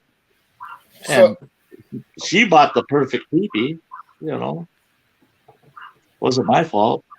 But she was a big girl. That was a nice tent. Yeah. So I went. Go ahead. Sorry. Oh, I'm sorry. I just got a quick question. Sty.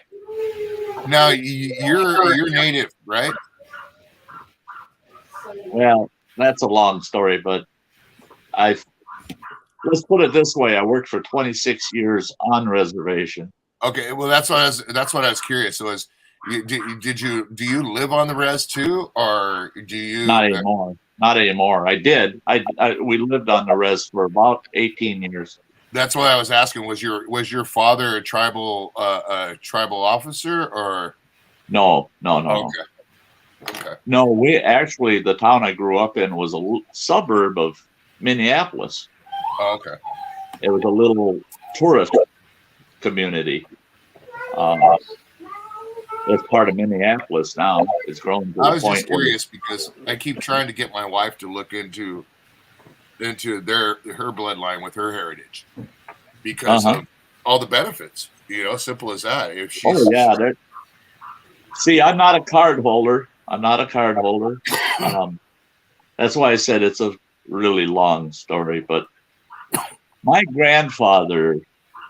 Well, depending on her lineage, though, will mean my kids have lineage as well.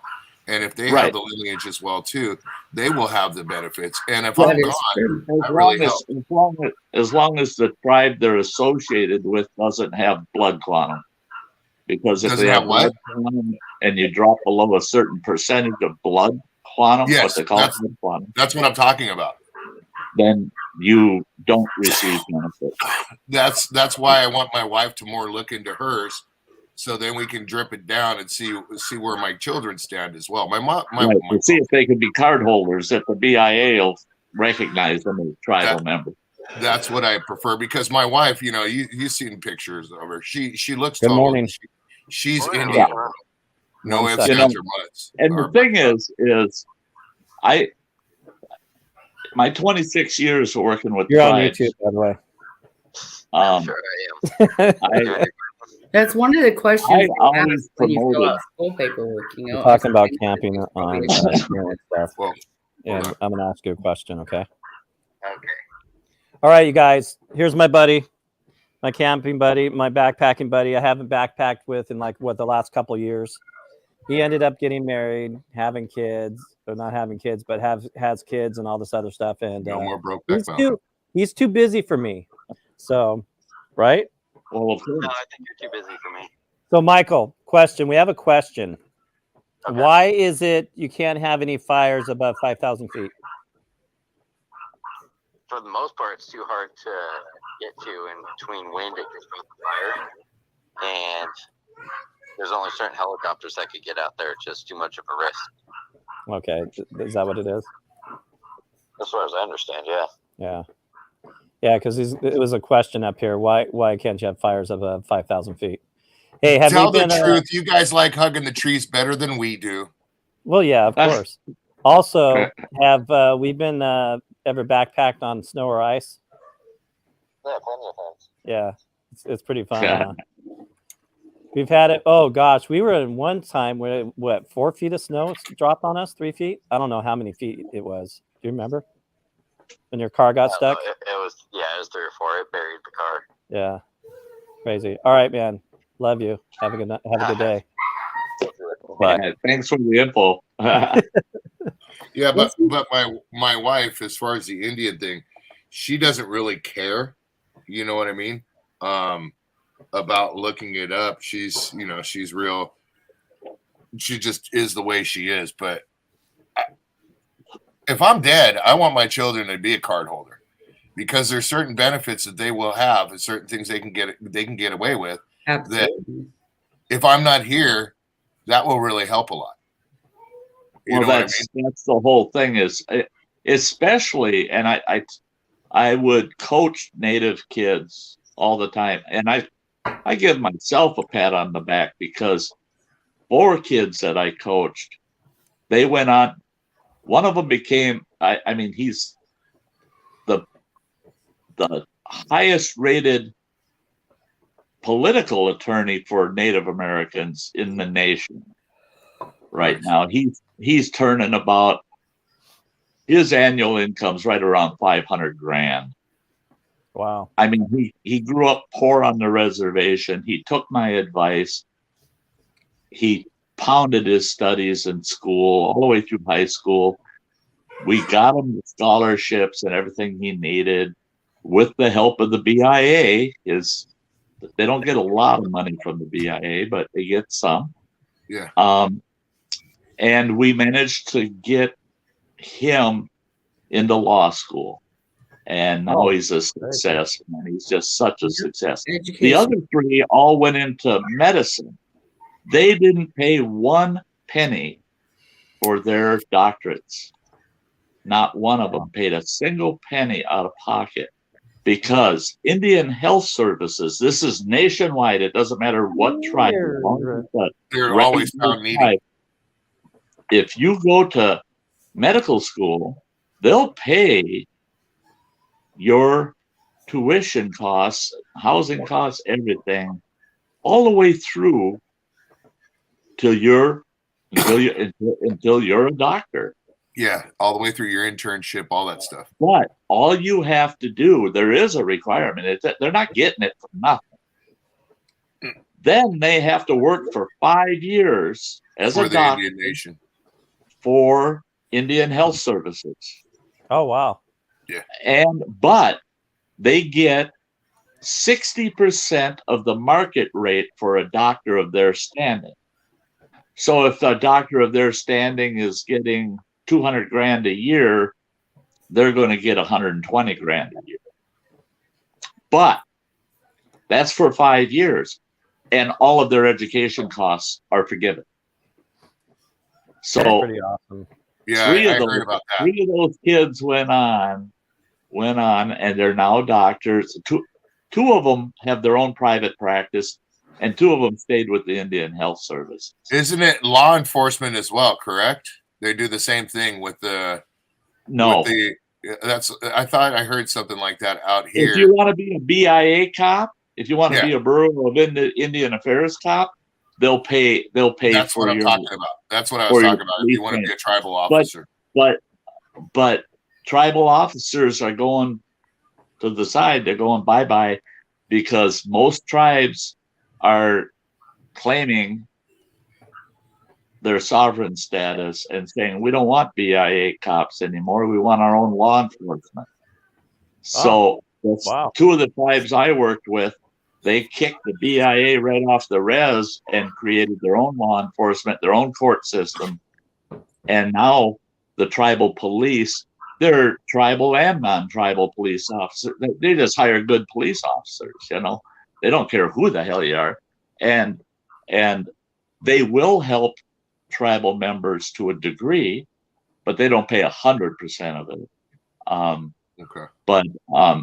But most tribes are getting away from BIA cops because they don't like the feds running the reservation for law enforcement. Yeah. So most tribes are going for sovereign status so they can have their own judicial and law enforcement departments. Maybe that's what I read about, is they're doing it for training them to be police for their own little chingus there. Yeah, see, some tribes, if they have Morongo will pay for their members in certain fields of study, A lot of the tribes I pay attention to is the Morongo and the Pachanga, because they're about the richest tribes in this area right here. And I look to see how when it comes to certain things, how they're streamlining. You see what I'm saying? And they're kind of just going right up to norm, just like a regular everyday person when it comes to the laws, when it comes to everything now. Oh yeah. But the reservations I lived on, but the police, they don't like them coming onto the res. They don't like the police at all. See, now the reservations I lived on, the one, they had their own law enforcement, and they enforced county, state, and tribal law on the reservation. They were quasi deputy sheriffs in the county. So if it's a county ordinance or anything else, they had the power to enforce that law. But in the state of Wisconsin, we're one of the few, there's a handful of states in the nation that are what they call Section 280 states, That's where all. Oh, where thank you. no BIA cops in Wisconsin at all, but the county sheriff has jurisdiction on the reservation. Their reservation chief of police has. It's just like a city chief of police. The county sheriff supersedes the city chief of police, so it's the same kind of relationship, and it works. It works great. It works great. The tribe then, all of their non-felony cases are all handled through tribal court, whether you're tribal or not. If it happened on the reservation, you're going to tribal court, and if there's fines or penalties, those funds go into the tribal court system and the law enforcement. Much of a mess, huh? So yeah, they're getting. I'll tell you what, I give the tribes a lot of credit for they're remodeling themselves Yeah. to the point where they're very, very norm. You know, they're not different than anywhere else. They're just like any other community. Here's an example of differences, though. You talk about like, okay, we got Morongo, Pechanga, Saboba. Now the Saboba, they're over more towards like where my grandmother used to live. There was a car stolen from her. Okay, they found and they found out who it was. It was a neighbor across in her mobile home park. It was her son. He stole the car and went on to the res on Saboba. Okay, we found out where the car was and who he was, and because he was part of that tribe, they would not let an officer go on to get him. He had to turn himself in to a tribal officer, and then they handed him over. Yeah. It took over a week and a half to handle it, and the car was destroyed by that time, dude. Oh yeah. And it was on the Indian land. It was, and he was there. And nothing, dude. It was bullshit, dude. That's why one of the reasons she moved here. Well, that's like in Minnesota, the Red Lake band of Lake Superior Chippewa claimed sovereign status, and they went through the whole process. It's a long legal schmiegel battle, but they got their sovereign status. But in that process, every non-tribal landowner on that reservation, because there was land owned by non-tribal members within that reservation. It's what they call fee simple land. That happens all over the country. Because a tribal member will have a piece of land that's not held in trust. It belongs to that tribal member, not to the whole tribe. It belongs just to that tribal member. That person gets in a financial fix. What do? They sell that land to a non-tribal member, or the land, because it's fee simple and they're paying taxes on it because they privately own it. It's not owned under trust. They lose it to the county on taxes. Well, then a non-tribal member buys it, builds a house on it, and lives on reservation. Okay. Once a tribe goes full sovereign status, no non-members can hold land within the boundaries of the reservation. So this tribe had to buy all of those non-tribal members' properties at market value in order to have their sovereign status, because every piece of ground within the boundaries had to belong to that tribe. Well, it only cost the tribe $156 million to buy that property off the non-tribal. But now, you go on that reservation, you better know the laws of the tribal laws. Because those are enforceable by the tribal police. Yep. So you get a ticket or you do something wrong on the reservation and you get cited for it. Guess what? You're going to tribal court. You're not going to one of our courts. You're going to a tribal court. Now, the tribal court's required by law to emulate the Constitution of the United States. They're required under federal law to emulate the Constitution. So they got to recognize all the same rights you would have in any other court. However, keep in mind, if it's a jury trial, it's all going to be tribal members. You're the non-tribal guy, you know. That's it. That's like I told them. I said, you go into a tribal courtroom that's got a jury, and you're non-tribal. You're not singing 10 Little Indians anymore. You're singing 9 Little Indians and 1 poor white guy. Hi. Because, yeah, you're not going to tell them how they're going to run things on the Reds. Yeah. And that's just, you know, our country is one of the oddest countries in the world. We're the only country that has almost 400 sovereign tribes within our borders. I mean, I don't get it. I never did. I'm all for tribal members voting in our national elections because our federal laws affect them directly. But they should not be allowed to vote in non-tribal local, county, or state elections. They should not be allowed to. They don't pay any taxes to the local, county, or state. They should not be allowed to vote. There. Oh, is that your wife? Yeah. Oh, The boss. Yeah, that's crazy. It's like going into whole nother world when you go to those tribal places. It sure is. Lance, great. So Lance, that swim isn't very far from where I live. It's it's a couple hours away, 2 hours away, I think, an hour and a half. In the morning. You come up here, come and say hi if you can. You can go tomorrow morning. She's shivering. Or maybe later on today when Zane and I are too. Okay, in the morning. Thank you. On that comment, we have the same situation in Wisconsin. It's called ceded territory.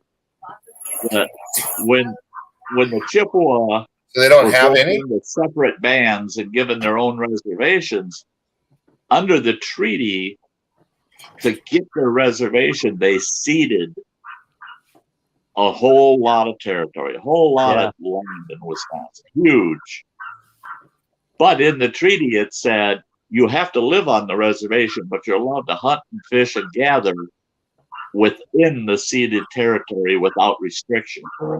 So they get to spear walleyes every year out in our lakes. That lake's not even on the reservation, but they're out there spearing their walleyes, and they get to fish and do everything without a license. Also, I found that out working for the Forest Service. Tribal members camp free in every national forest. All they have to do is show their BIA identification, and they camp for free. They don't have to pay to camp in a national forest. They don't have to pay to go to a national park. So anything federal, they're exempt from. So there's I mean, it's pretty interesting. One of the it's up to you, man. One of the oddest things I had to deal with was I was required to testify, and there was a federal court case on it here in Wisconsin. An individual went out on Lake Superior in a 20-foot aluminum boat. He had 4 children in the boat with him, his wife, and 4 children. For a 3-hour tour. Oh, I'm sorry. That's the kind of the situation too. Is they got caught in a gale. Lake Superior will kill you. Fucking gale. And the Coast Guard had to go rescue him. Got him to shore, and the Coast Guard cited him because there wasn't a single life jacket on that boat. Cited him for not having kids under the age of 13, which in the state of Wisconsin, if you're under the age of 13, you're required to wear it. Mm-hmm. But you're required to have a life jacket for every individual on that boat. Yeah. Well, they didn't have any life jackets at all. They made a federal case out of it. And as tribal members, they claimed they were exempt from that regulation from that law. I They won that case. And they were so happy. We won that case. We proved we were right. We have the right to not wear life jackets out on Lake Superior. And I went up in front of the tribal council and about 500 people, and I said, I'm amazed. I am really amazed. You folks did a good job on that case. You won it. You won it. But guess what you did? You did prove you have that right. Life jackets on the boat. But the biggest thing that you proved was you have the right to be stupid. Hey, Jay. You know, you won a federal case that says you have the right to be stupid, take your children out on Lake Superior without life jackets. I hope you're all proud of yourself. Good to see you. And you opened the door up for other people to try and do other things to bypass the law because of their tribal immunity.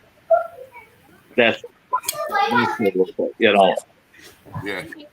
do things respectfully and smart. Don't do things just because you can, you know. Yeah. Just because you can get around the rules doesn't mean you should do it. You know? Yeah, that should apply to all people. Just because you're told you can't do it and you say you can, doesn't mean you should. That's it. And the reason we have life vest rules is because too many damn people drown.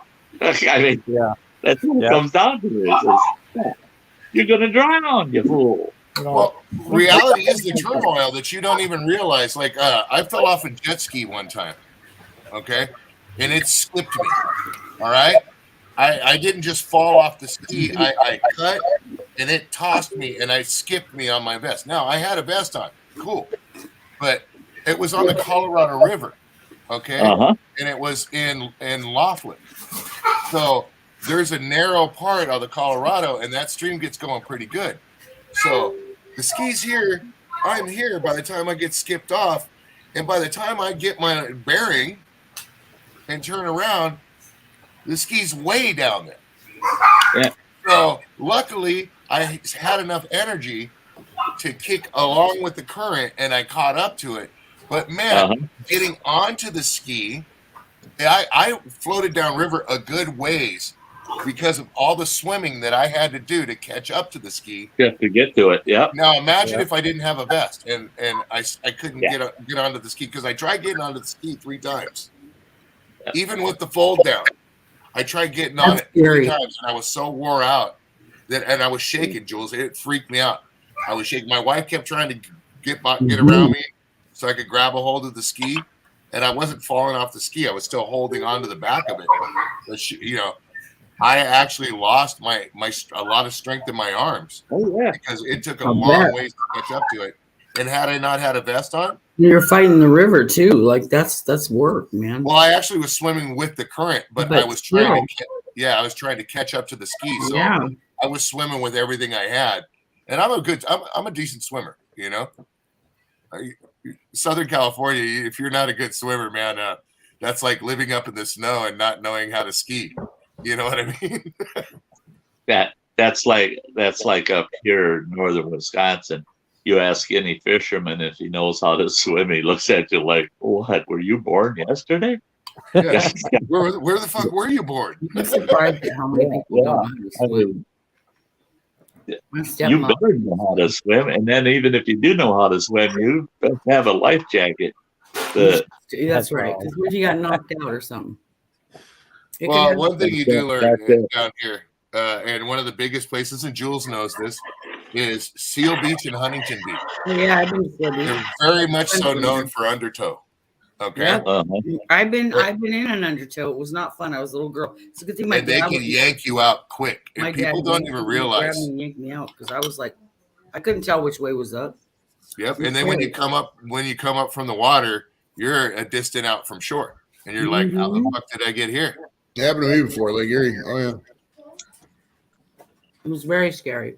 Yeah, there's a difference between a lake wave and a fucking ocean wave, especially at several people every decade are drowned in the lake. It's not unsafe from that kind of shit. I mean, it's a very big body of water, sir. Not you or me.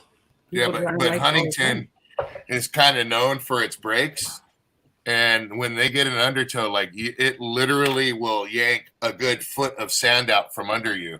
If you're standing like above water, say you're waist height, and you're just trudging water, Mhm. that undertow can pull a good foot and a half of sand Right. out from under And you. you You'll go feel it down. just roll out from under you, and it Mhm. can yank you And right then under you the start water swimming.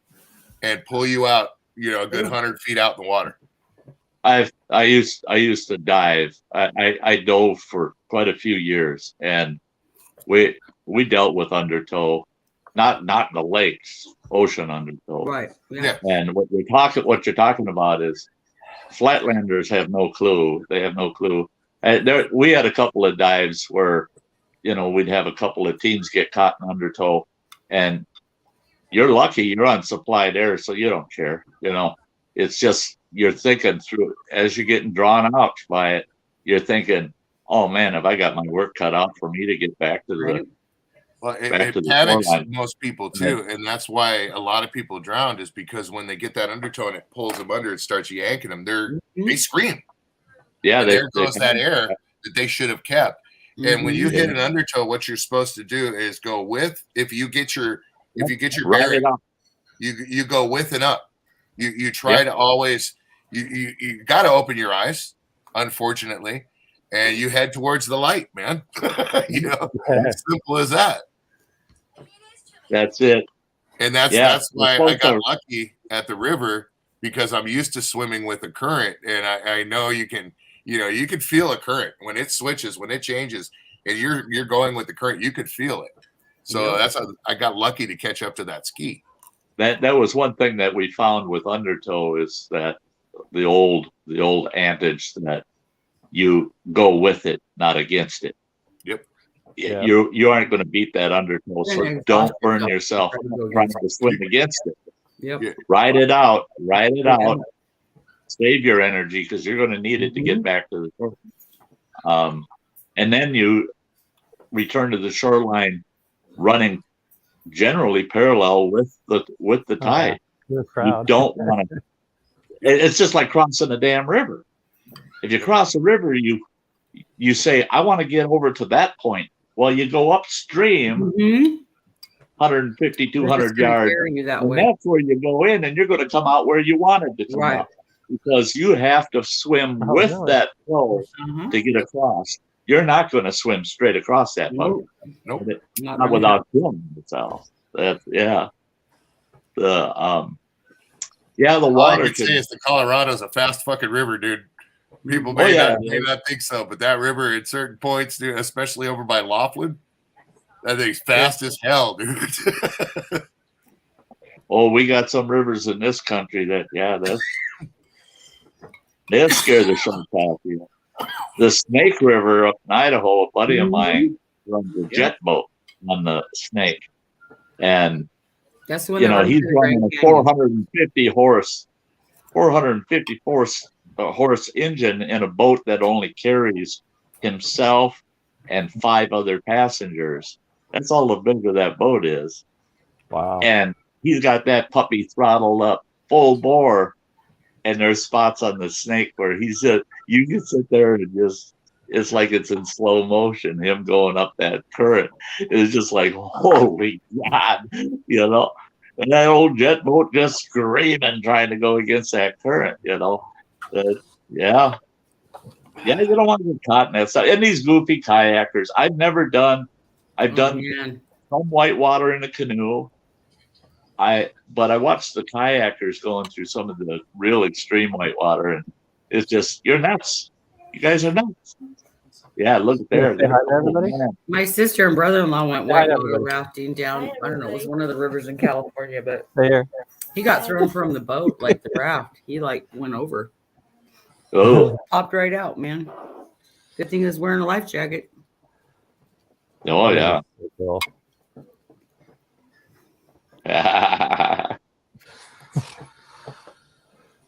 What are we looking at here? Oh, we jumped up to 31 degrees. That's awesome. Holy. 3 here. Yeah.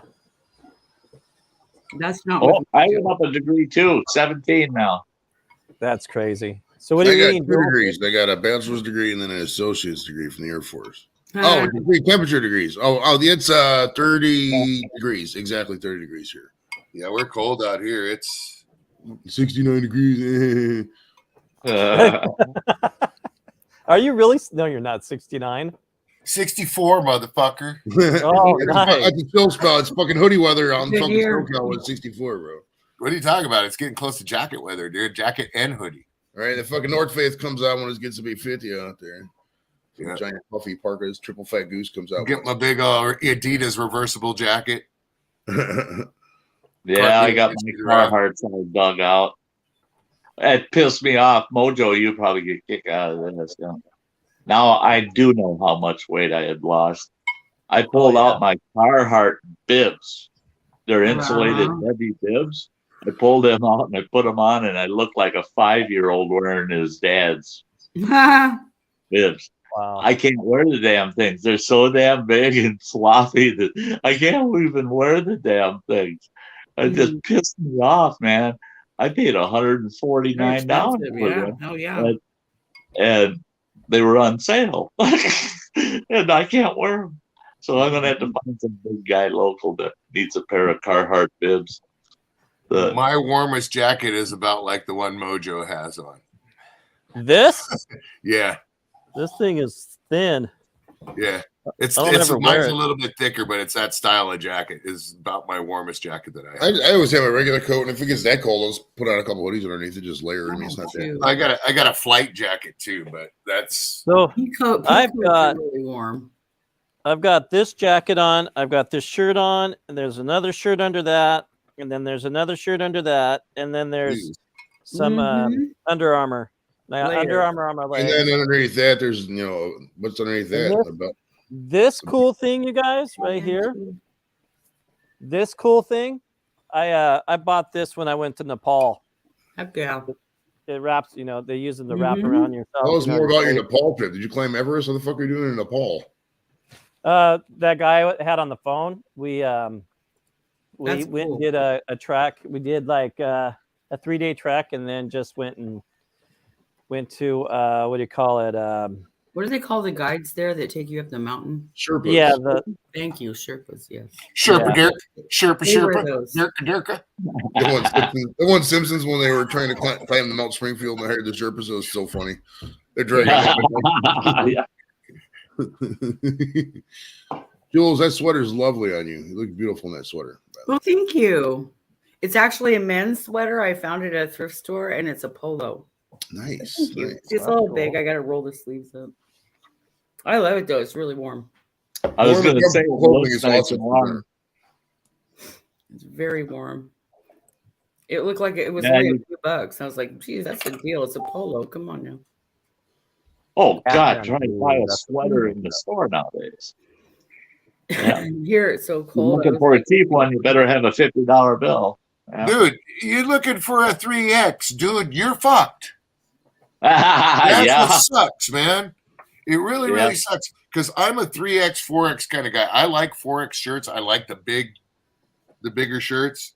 You can't find 4X, and then you're lucky if you find 3X, and you got to you settle have to order it.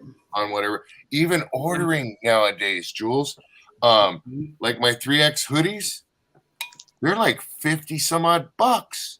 I used Yeah. to buy Roy 3X, but he needs like the big and tall because he's like got a really long torso. That's So if my I don't problem. get the- Yeah, If I don't add the tall in there, like then his belly will hang out the bottom. of, that's like, t-shirts that's the and stuff. problem I have too. So I would always buy him the 3X and the big and talls. Yeah. But yeah, he's a 2X now, I think, or 1X. I don't know. He's lost a lot of weight, so yeah. Yeah, I like the 3X beefy tees, extra long ones. That Mhm. sort of the longer shirt, longer jacket. Yeah, all he that. didn't like. He would always stretch it. Like when he would get his t-shirts on, he'd be like, And then the neck gets outstretched, and you get pissed off because the neck looks stretched out. Yes, I know. I feel his pain. Trust me. I feel that pain. I'm like, you're gonna ruin that t-shirt. I don't like my belly hanging out. I go, wow. Yeah. I can't help you with that one. Tuck I it do, in. I do That's the same thing, Jules. my wife says to me, tuck it in. Hmm. Oh, no. Oh yeah, he would never take his shirts ever. He still doesn't. Never, even though he's lost a ton of weight. Yeah. Hey, babe. Yeah. Hey, Give me a fanny Tracy. pack and just top all that shit off. Tracy, am I allowed to? Am I allowed to tuck my t-shirt in? I can't say as I blame you. Yeah, not allowed to do that. She looks like she's going with you. She's all like bundled up and everything. Oh yeah, she's doing her thing. I couldn't go Big Whistle. do that. Yeah, stuff. Paul There's is kicking no it. way. B-Wiz, come up, B-Wiz. Scroll up and get the link. Yeah, come on up there. Took me a minute to find it, bro, but I found it just before Mojo sent it to me. It was I great. hope I put the right one. Yeah, I did. Yeah. What's that? What'd you just say? He said, "You ain't shit. You're a bald guy. Oh yeah. You look like Damn Charlie straight. Brown was lost in Vietnam." Is what he said. Yeah. Listen to Joey. He knows it all, motherfucker. All right, there, Wirebrush. We'll keep talking. Oh, it's like that, huh, Fred? If anybody needs some metal polish, just hold up Doritos' beard and fucking have him shake it a fucking couple hundred times. It'll get nice and shiny. Look at you're jealous. You're jealous, dude, because I got more hair on my chin than you do on your Oh head. my word! No, probably. know, right? I'm not. You put this up on the top of your head right here. You look like Ed Brimley. Oh, see, hell no, nope. Oh, what's this? Does this fall off? Tell me Yeah, this so doesn't check fall this out. I This would is go on Nepal, those. They're enclosed. you guys. So this was a sketchy. It's going so fast. Yeah. Ferris wheels Would are you not ride meant to go that fast. Oh yeah. No. It depends who's on it with me. If Jules is on That it with me, was yes. so If Dorito, sketchy. no. I wouldn't ride We that had with one in Dorito. Great America that was cool. I went on that one, but it was a little different. Like it Yeah, was it was just loud. not like a straight up. If you There's ride that some with the chick, pictures bro, right she there. can fall on top of you and her titties are right in your face. So that's kind of hot. I don't like Ferris wheels because I almost fell out of one when I was a little girl. Oh, that's a I Ferris won't wheel go on that one has. this day. That's Mm. crazy. The guy I called. Look at the cabling. Look at that cabling. Look at that Nepalese cabling, dude. That's fucking awesome. I love the way Yeah. they show it. They don't give one fuck. If you Ferris Oh my Bueller was really gosh. cool. I like that That's a movie. fire waiting to happen. right? That's a fucking ocean Or nightmare right there, somebody's bro. gonna get electrocuted. Like when Those dudes know everything about electricity and all that shit, but they don't know how to fucking make it look good. What? Find them how.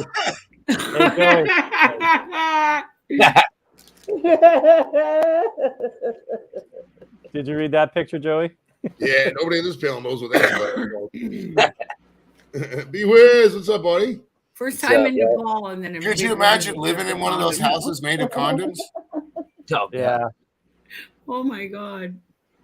Spermicide everywhere. Right? What y'all up to? Crazy. That's Mojo's B&B right there. We're chilling, B-Wiz. What's up with you, bro? Oh, what's up, Something Sal? about the water there that, like, with What's I up, don't Big know, Whistle, like, my nizzle? What's up? something about the water. I remember learning. I don't know. Yeah, Look at Paul they're all riding was American rocking Life. it out. I just looked this morning, and all of a sudden he got up to like 1.2 viewers or something like that. I was like, Who heck is yeah, it? Who was that? Paul, the our friend who does grass and Uh-huh. snow, Oh yeah, you got over 2,000 subs yesterday. or you got 500 subs in one day for doing that snow removal stuff. Here's his banter. That's awesome. Yeah, we That's got. Luke. What's up, I'm Luke? not impressed. It's coming. It's gonna hit his big time. Mojo's never been We're home. going to Kathmandu. Right? Feels like 23 degrees. It's 33, but it feels like 23. That makes no sense. Either it's a degrees or it's not. Well, it's because of the wind chill factor. It makes it feel colder than what it actually is. What But the guys? wind is It's, blowing. Yeah, it starts 54 snowing here. at It's 11 cold. o'clock tonight. It's And 54 and cold out. snow coming. Oh, all day Oh, tomorrow. yeah. Mine says it's 17 degrees temp, but it feels like 8. Tomorrow it's Because of going to be the- 30. Feels like 22. Yeah, we're in the, And it's going to snow. yeah, we're in the all day, 60s, tonight high and all day 60s today. tonight, tomorrow. Yay. The hell was that? No, it says 60% for Oh. tomorrow. That's not that bad. Really? No, let me see what it says for. Fucking cow laying down like that, huh? Yeah, isn't that crazy? Yeah, that's Oh, common. 1 to 3 inches. Really? That's not that bad. Come on. Right? Anybody can take 1 to 3 inches. How old is this? How old are these pictures, Mojo? Right at the beginning of the pandemic. Oh, okay. That's what I was gonna say. I sell the mask. Yeah. Good thing you get stuck in fucking Nepal for fucking years at the Oh, airport. see, it's Well, gonna- hey, you guys, I was on my way back. We were on our way back, and when the pandemic hit, and they were starting to shut down the countries, and we almost got stuck in Nepal. Oh, Oh, that would have not been very fun. No. What would they have done at that time? The U.S. consulate take you and house you until? Well, it's just you're pretty much on your own over there. I mean, Oh, shoot, okay. that's a really poor country. Mm-hmm. I was Yeah. watching about that Nepal earthquake the other day. Netflix. What was that? It was on Netflix about the earthquake in Nepal and I just saw that. Yeah, the 8th, a week Had ago. another one? No, They it had was one- it was a show. It came out for Netflix about it. yeah. I know they've had some bad earthquakes there. Yeah, they I just don't- had one a week ago, a 5 point something. That's not too bad. Wow. Yeah, I it mean, was but with construction amazing. like that could be disastrous. I'm just saying. Yeah. You guys Going back to keep that your water eyes out going for through, Yellowstone. would not be good.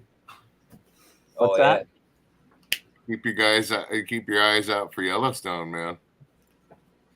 The show? Oh yeah, for The volcano. volcanic. Yeah, you know what else is due to go is Lassen. It hasn't erupted. It's supposed to erupt like every 500 years or some shit. So And there's over more there. and more talk about stuff up there. If Lassen goes, it's gonna fill out the entire, like completely consume the entire Central Valley in California. It's gonna be bad. That's a good if pickup line, dude. Yellowstone goes, we're all done on the West Coast. You'd be like, "Hey, can I have my volcano up in your valley?" And she's like, "Hell yeah, baby."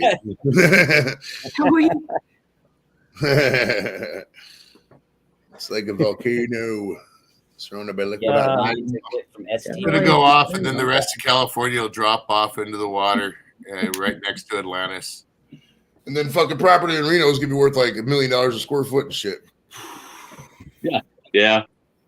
There's a few folks been buying oceanfront property around Reno. Yeah. Yeah, that in Arizona too. Reno's that whole area, Reno and Lake Tahoe, and that whole If it's gonna go, we're gonna go. It's a nice area to visit, man, up there in Sierra Nevada, bro. It's beautiful country up there. It's We used to expensive. camp it was like in a, I don't know, you went up the mountain and then you went back down the other side up north. It was like east of Chico, California. There's a canyon up there that it's all volcanic rock. That's where our friend got bit by a rattlesnake. We used to camp down in there. What was that place called? I can't think of it. But there was only one way in and out. Like you were screwed if there was a fire. But that place, like driving down in there, you can totally see all the formations of like the rocks and stuff. It's all leftover volcanic stuff from the formations from the last time. The Mesozoic era, I think is what it was. I get a lot of lava. I don't know if the Mesozoic era, the Jurassic era, or the pre-Pleistocene era. I don't even know if the pre-Pleistocene era is an era. I just made that up, so I don't even know. Well, you know the Star Trek rocks You and should where they sound did smart, Bill and though, Ted's Excellent Adventure where they fell off the cliff with death in Bill and Ted's the second Bill and Ted movie. The rocks from Star Trek. Where they That's fell right off the here. rock? Yeah, that's Lava rock. yeah. Yep. Well, it's sandstone is what it is. Yeah, I It's- use a lot of that in the aquariums, just lava Yeah. rock. I heard of sandstone too. People use that or something like that. That's over here. You go straight up the interstate and it's like 30, 40 miles away. Oh, no kidding. Well, no, maybe it's about 60, 70 miles away. It just seems like it is because there's no traffic. I got this neon blue goby the other day or 2 weeks ago. Man, he is awesome. The gobies they hide in sand, but you can't breed them because they go out to the salt water to breed and come back to the fresh water to live. But yeah, man, this guy is like, gobies, like they just pounce. They're like they have like little snakes, I guess, in the water, but they have these little fins, just like bichers almost, but smaller. Nice. Nerding out on that lately.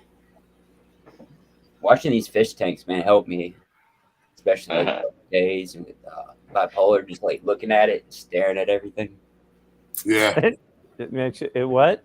What does it It do? helps you with like mental illness and whatnot. Oh, If It you have a helps bad you day, these focus. aquariums, you come home, depending on, like it. Probably a good way for you to meditate and mellow out. I do the same thing with Yes. with boobs, breasts, female breasts. I love to get high and just looking, at that. Yes. Dude, That that's too. the best. A lot- That's the best. Yeah, for that. you don't need to close your eyes to meditate. Yeah, so a lot of that stuff helps. I don't know. I've never been a meditation guy. I never could just sit there. Years Maybe ago, I sometimes had I just- Ridiculous. Maybe sometimes Years I'm just ago, I had a meditating. I don't realize service. it, but I never I need to sit down for a minute. I'm always moving around too spastic. I don't know. Well, think about it. You fall into a zone. Like this. You're just like sitting there. Joey's talking about boobs being relaxing. But years ago, I had a tree service and I did a big tree job for this Dr. Johnson in Wayzata, Minnesota. And here he's an internationally recognized, renowned boob surgeon. And I went in that house to settle up with him after the job. And he says, follow me down the hallway here to my office. And he's got this huge, beautiful home with the big Greek pillars out front. I'm walking down this long damn hallway, and it's about 100 feet down that hallway to his office. How much people are obsessed Those walls are nothing but photographs from your waist all the way up to the ceiling. Nothing but photographs of breasts. Nice. All I need to the way camp out in this hallway. And I'm looking at that. I'm looking at that, and I go, "Oh my god!" And I tripped on this damn runner. He's got these long runner rugs, and I tripped on one. Damn near fell on my face. And I'll bet. He goes, dang it! I keep telling the wife we gotta get rid of these rugs in this hallway. Everybody's tripping over them all the time. I said, that's because nobody's looking at their feet. Most people trip on Nobody's the rug. Most people Father trip on the Bill rug. taught me how to meditate well in high school. Who's that? Hey, that guy, Dorito. I think I know that guy. I think I know that guy. Let me put up a better picture of him. It's Father John. I went to confession.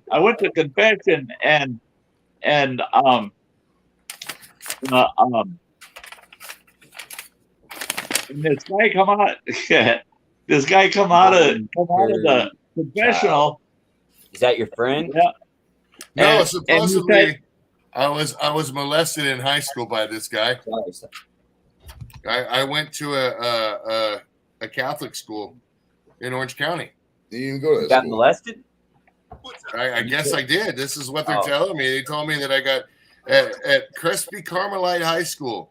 I was molested by Father John Nonster child. What? Yeah. How do you say his last name? Nonser child or something like that.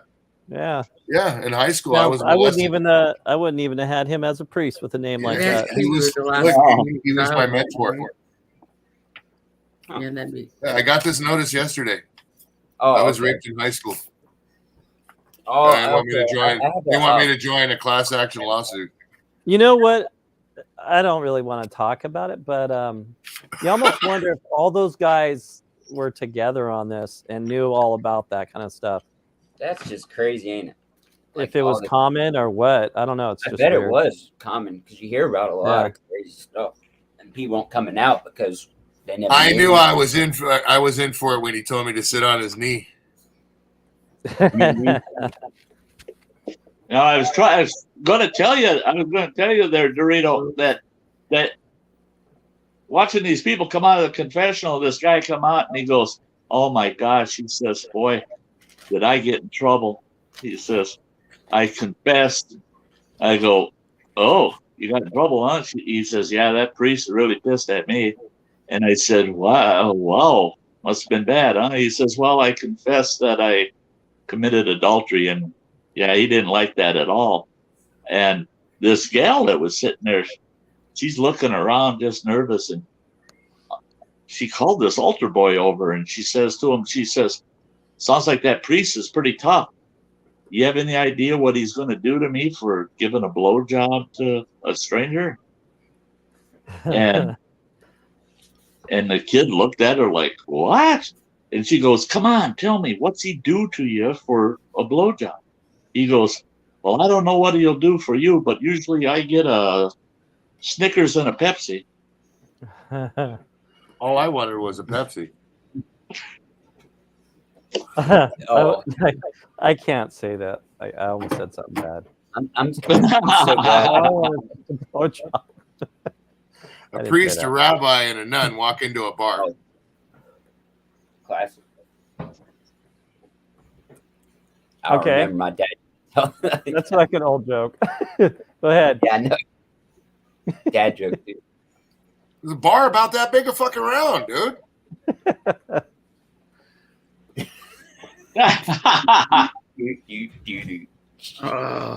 Dad joke.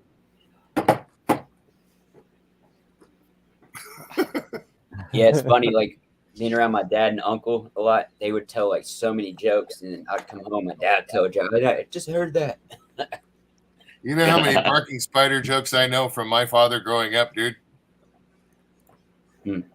Shit, imagine being my kids and fucking the shit I talk about. Yeah, no, they're gonna laugh about it. But you're not funny, Joey. Dorito. It's funnier than your face, I'll tell you that right now. Yeah. It's okay. It's okay. I can shave. Anybody can shave, bro. You can't change up What's here, your though. excuse? Like your eyes are way too far apart, bro. You're like right in here. It's like this big, bro. Right. Why are they so far apart? If you can get some of those Dude, guys, let's get into crumbing. like a I got some shit for you, Joey. Let me go find my brakes. real Right, quick. it looks like a goddamn welder's mask with this fucking. I've thought about fucking with you. I have props set aside for you. So you want to fucking play? Huh? He's gonna try to pull out like a replica of my dick, but he doesn't have enough 3D printer. No, dude. I got some front scooter brakes that are ABS. Would you like them? I don't know. Yeah, see, that shit's not funny, is it? I really do. I came across, I saw them, and I'm like, these are ABS bitching. And I set them aside. I gotta. See, I wish that's something I learned was auto mechanics skills. Dude, mechanics is off. You ain't lying, bro. Last year I went to Central Cabarrus in around 2006. Around here, they were taking the auto mechanic shop out. Honestly, with YouTube now and a lot of these channels, you could learn a lot of shit just watching people do stuff. You know what I mean? Like, and a lot of it's not that hard to me. I mean, I've never done it myself. I've seen him do it. I've seen back there breaks out and shit like that. You can do it with the YouTube video. You got the right equipment. It's not, Dude, terrible. I got minimal amounts of tools, and Luch talks shit about that all the time. It drives him nuts. Okay, but you know how much shit I can get done with my minimal amount of tools, dude. Oh yeah. It's all you need is tools and a little bit of fucking huevos con carne. That's like with tools, you only need channel locks, this and that. A couple wrenches. Like if you're doing a pump or a filter. When that's one thing with these bikes. What we always say is all you got to be is mechanically inclined. It's like it ain't nothing to put fucking a wheel on, to put a shock on, to put on handlebars, to do that stuff and make sure everything's tightened up. And a lot of people they don't understand how easy shit is to do. You get one of these things in a crate, and you're like, if you've never worked on anything, it's going to be in a crate for a while. But if you're mechanically inclined, you're like, oh fuck, this is all.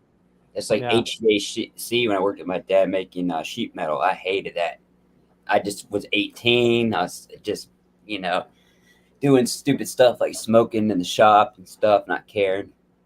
But yeah, I hate it. We all did stupid stuff at young ages. So. Go ahead. I'm sorry. Oh, I'm sorry.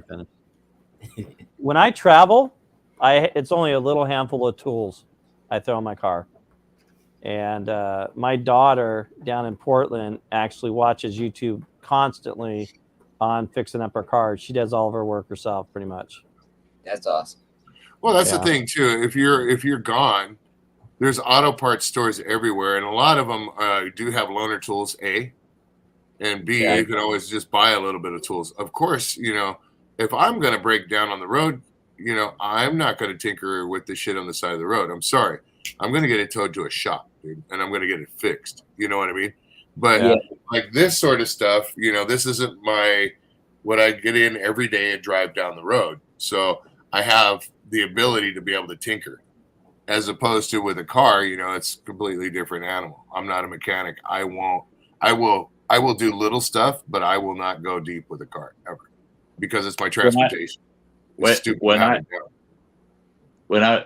Back when I was riding scooter all the time, my father-in-law, he had an awesome bike shop. He built custom choppers, and he had a 1200 Harley that he rode around all the.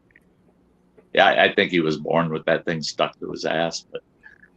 But we went on a trip out to Sturgis and back, off season, not during the event, but we just rode out to Sturgis and back, and at that time I had a 650 Royal Enfield that I chopped. It was kind of a unique character of a bike, but Enfields. Here I got one of my saddlebags is half full of tools, and he broke down, and we're sitting on the side of the road in South Dakota, and he goes, this is going to take me about an hour to fix this. And I go, well, I'll grab all my tools. He goes, I don't need your damn tools. I got a toolkit. He pulls out this little pouch out of his little tool canister under the saddle. He pulls this little pouch out and he folds it out. And I go, what in the hell? He goes, that's everything I need. And I go, there's only 4 tools there. He goes, yeah. I got a 9/16.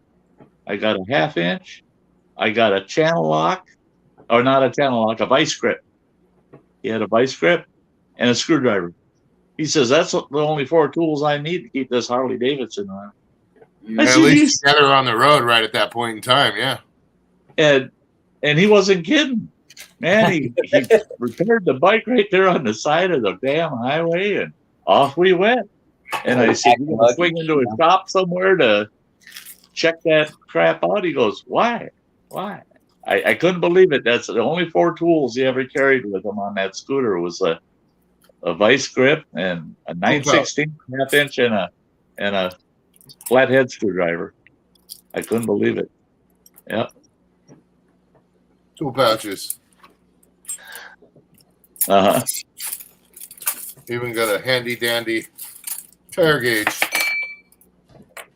Okay. I got like 30 of these things, dude. They come with every single bike and buggy and 4-wheeler, and they're all made of Chinesium, so they work only once. That's it.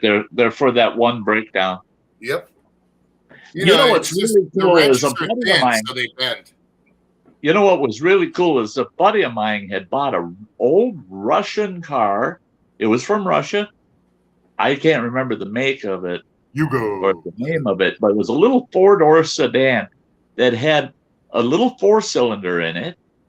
And in the trunk of that sucker, there was this metal case on each side of the trunk. The one metal case you open up, and it's a full toolkit. I mean, every tool you could dream of is in that case. The other case, you open it up, it's 4 new pistons and rods and all these sets of rings to rebuild the motor. For when it breaks down on the side of the road. I said, what in the hell? This car came with an extra motor in it? He goes, virtually. As long as you haven't trashed the block, you can rebuild her right there on the road. I said, that's nuts.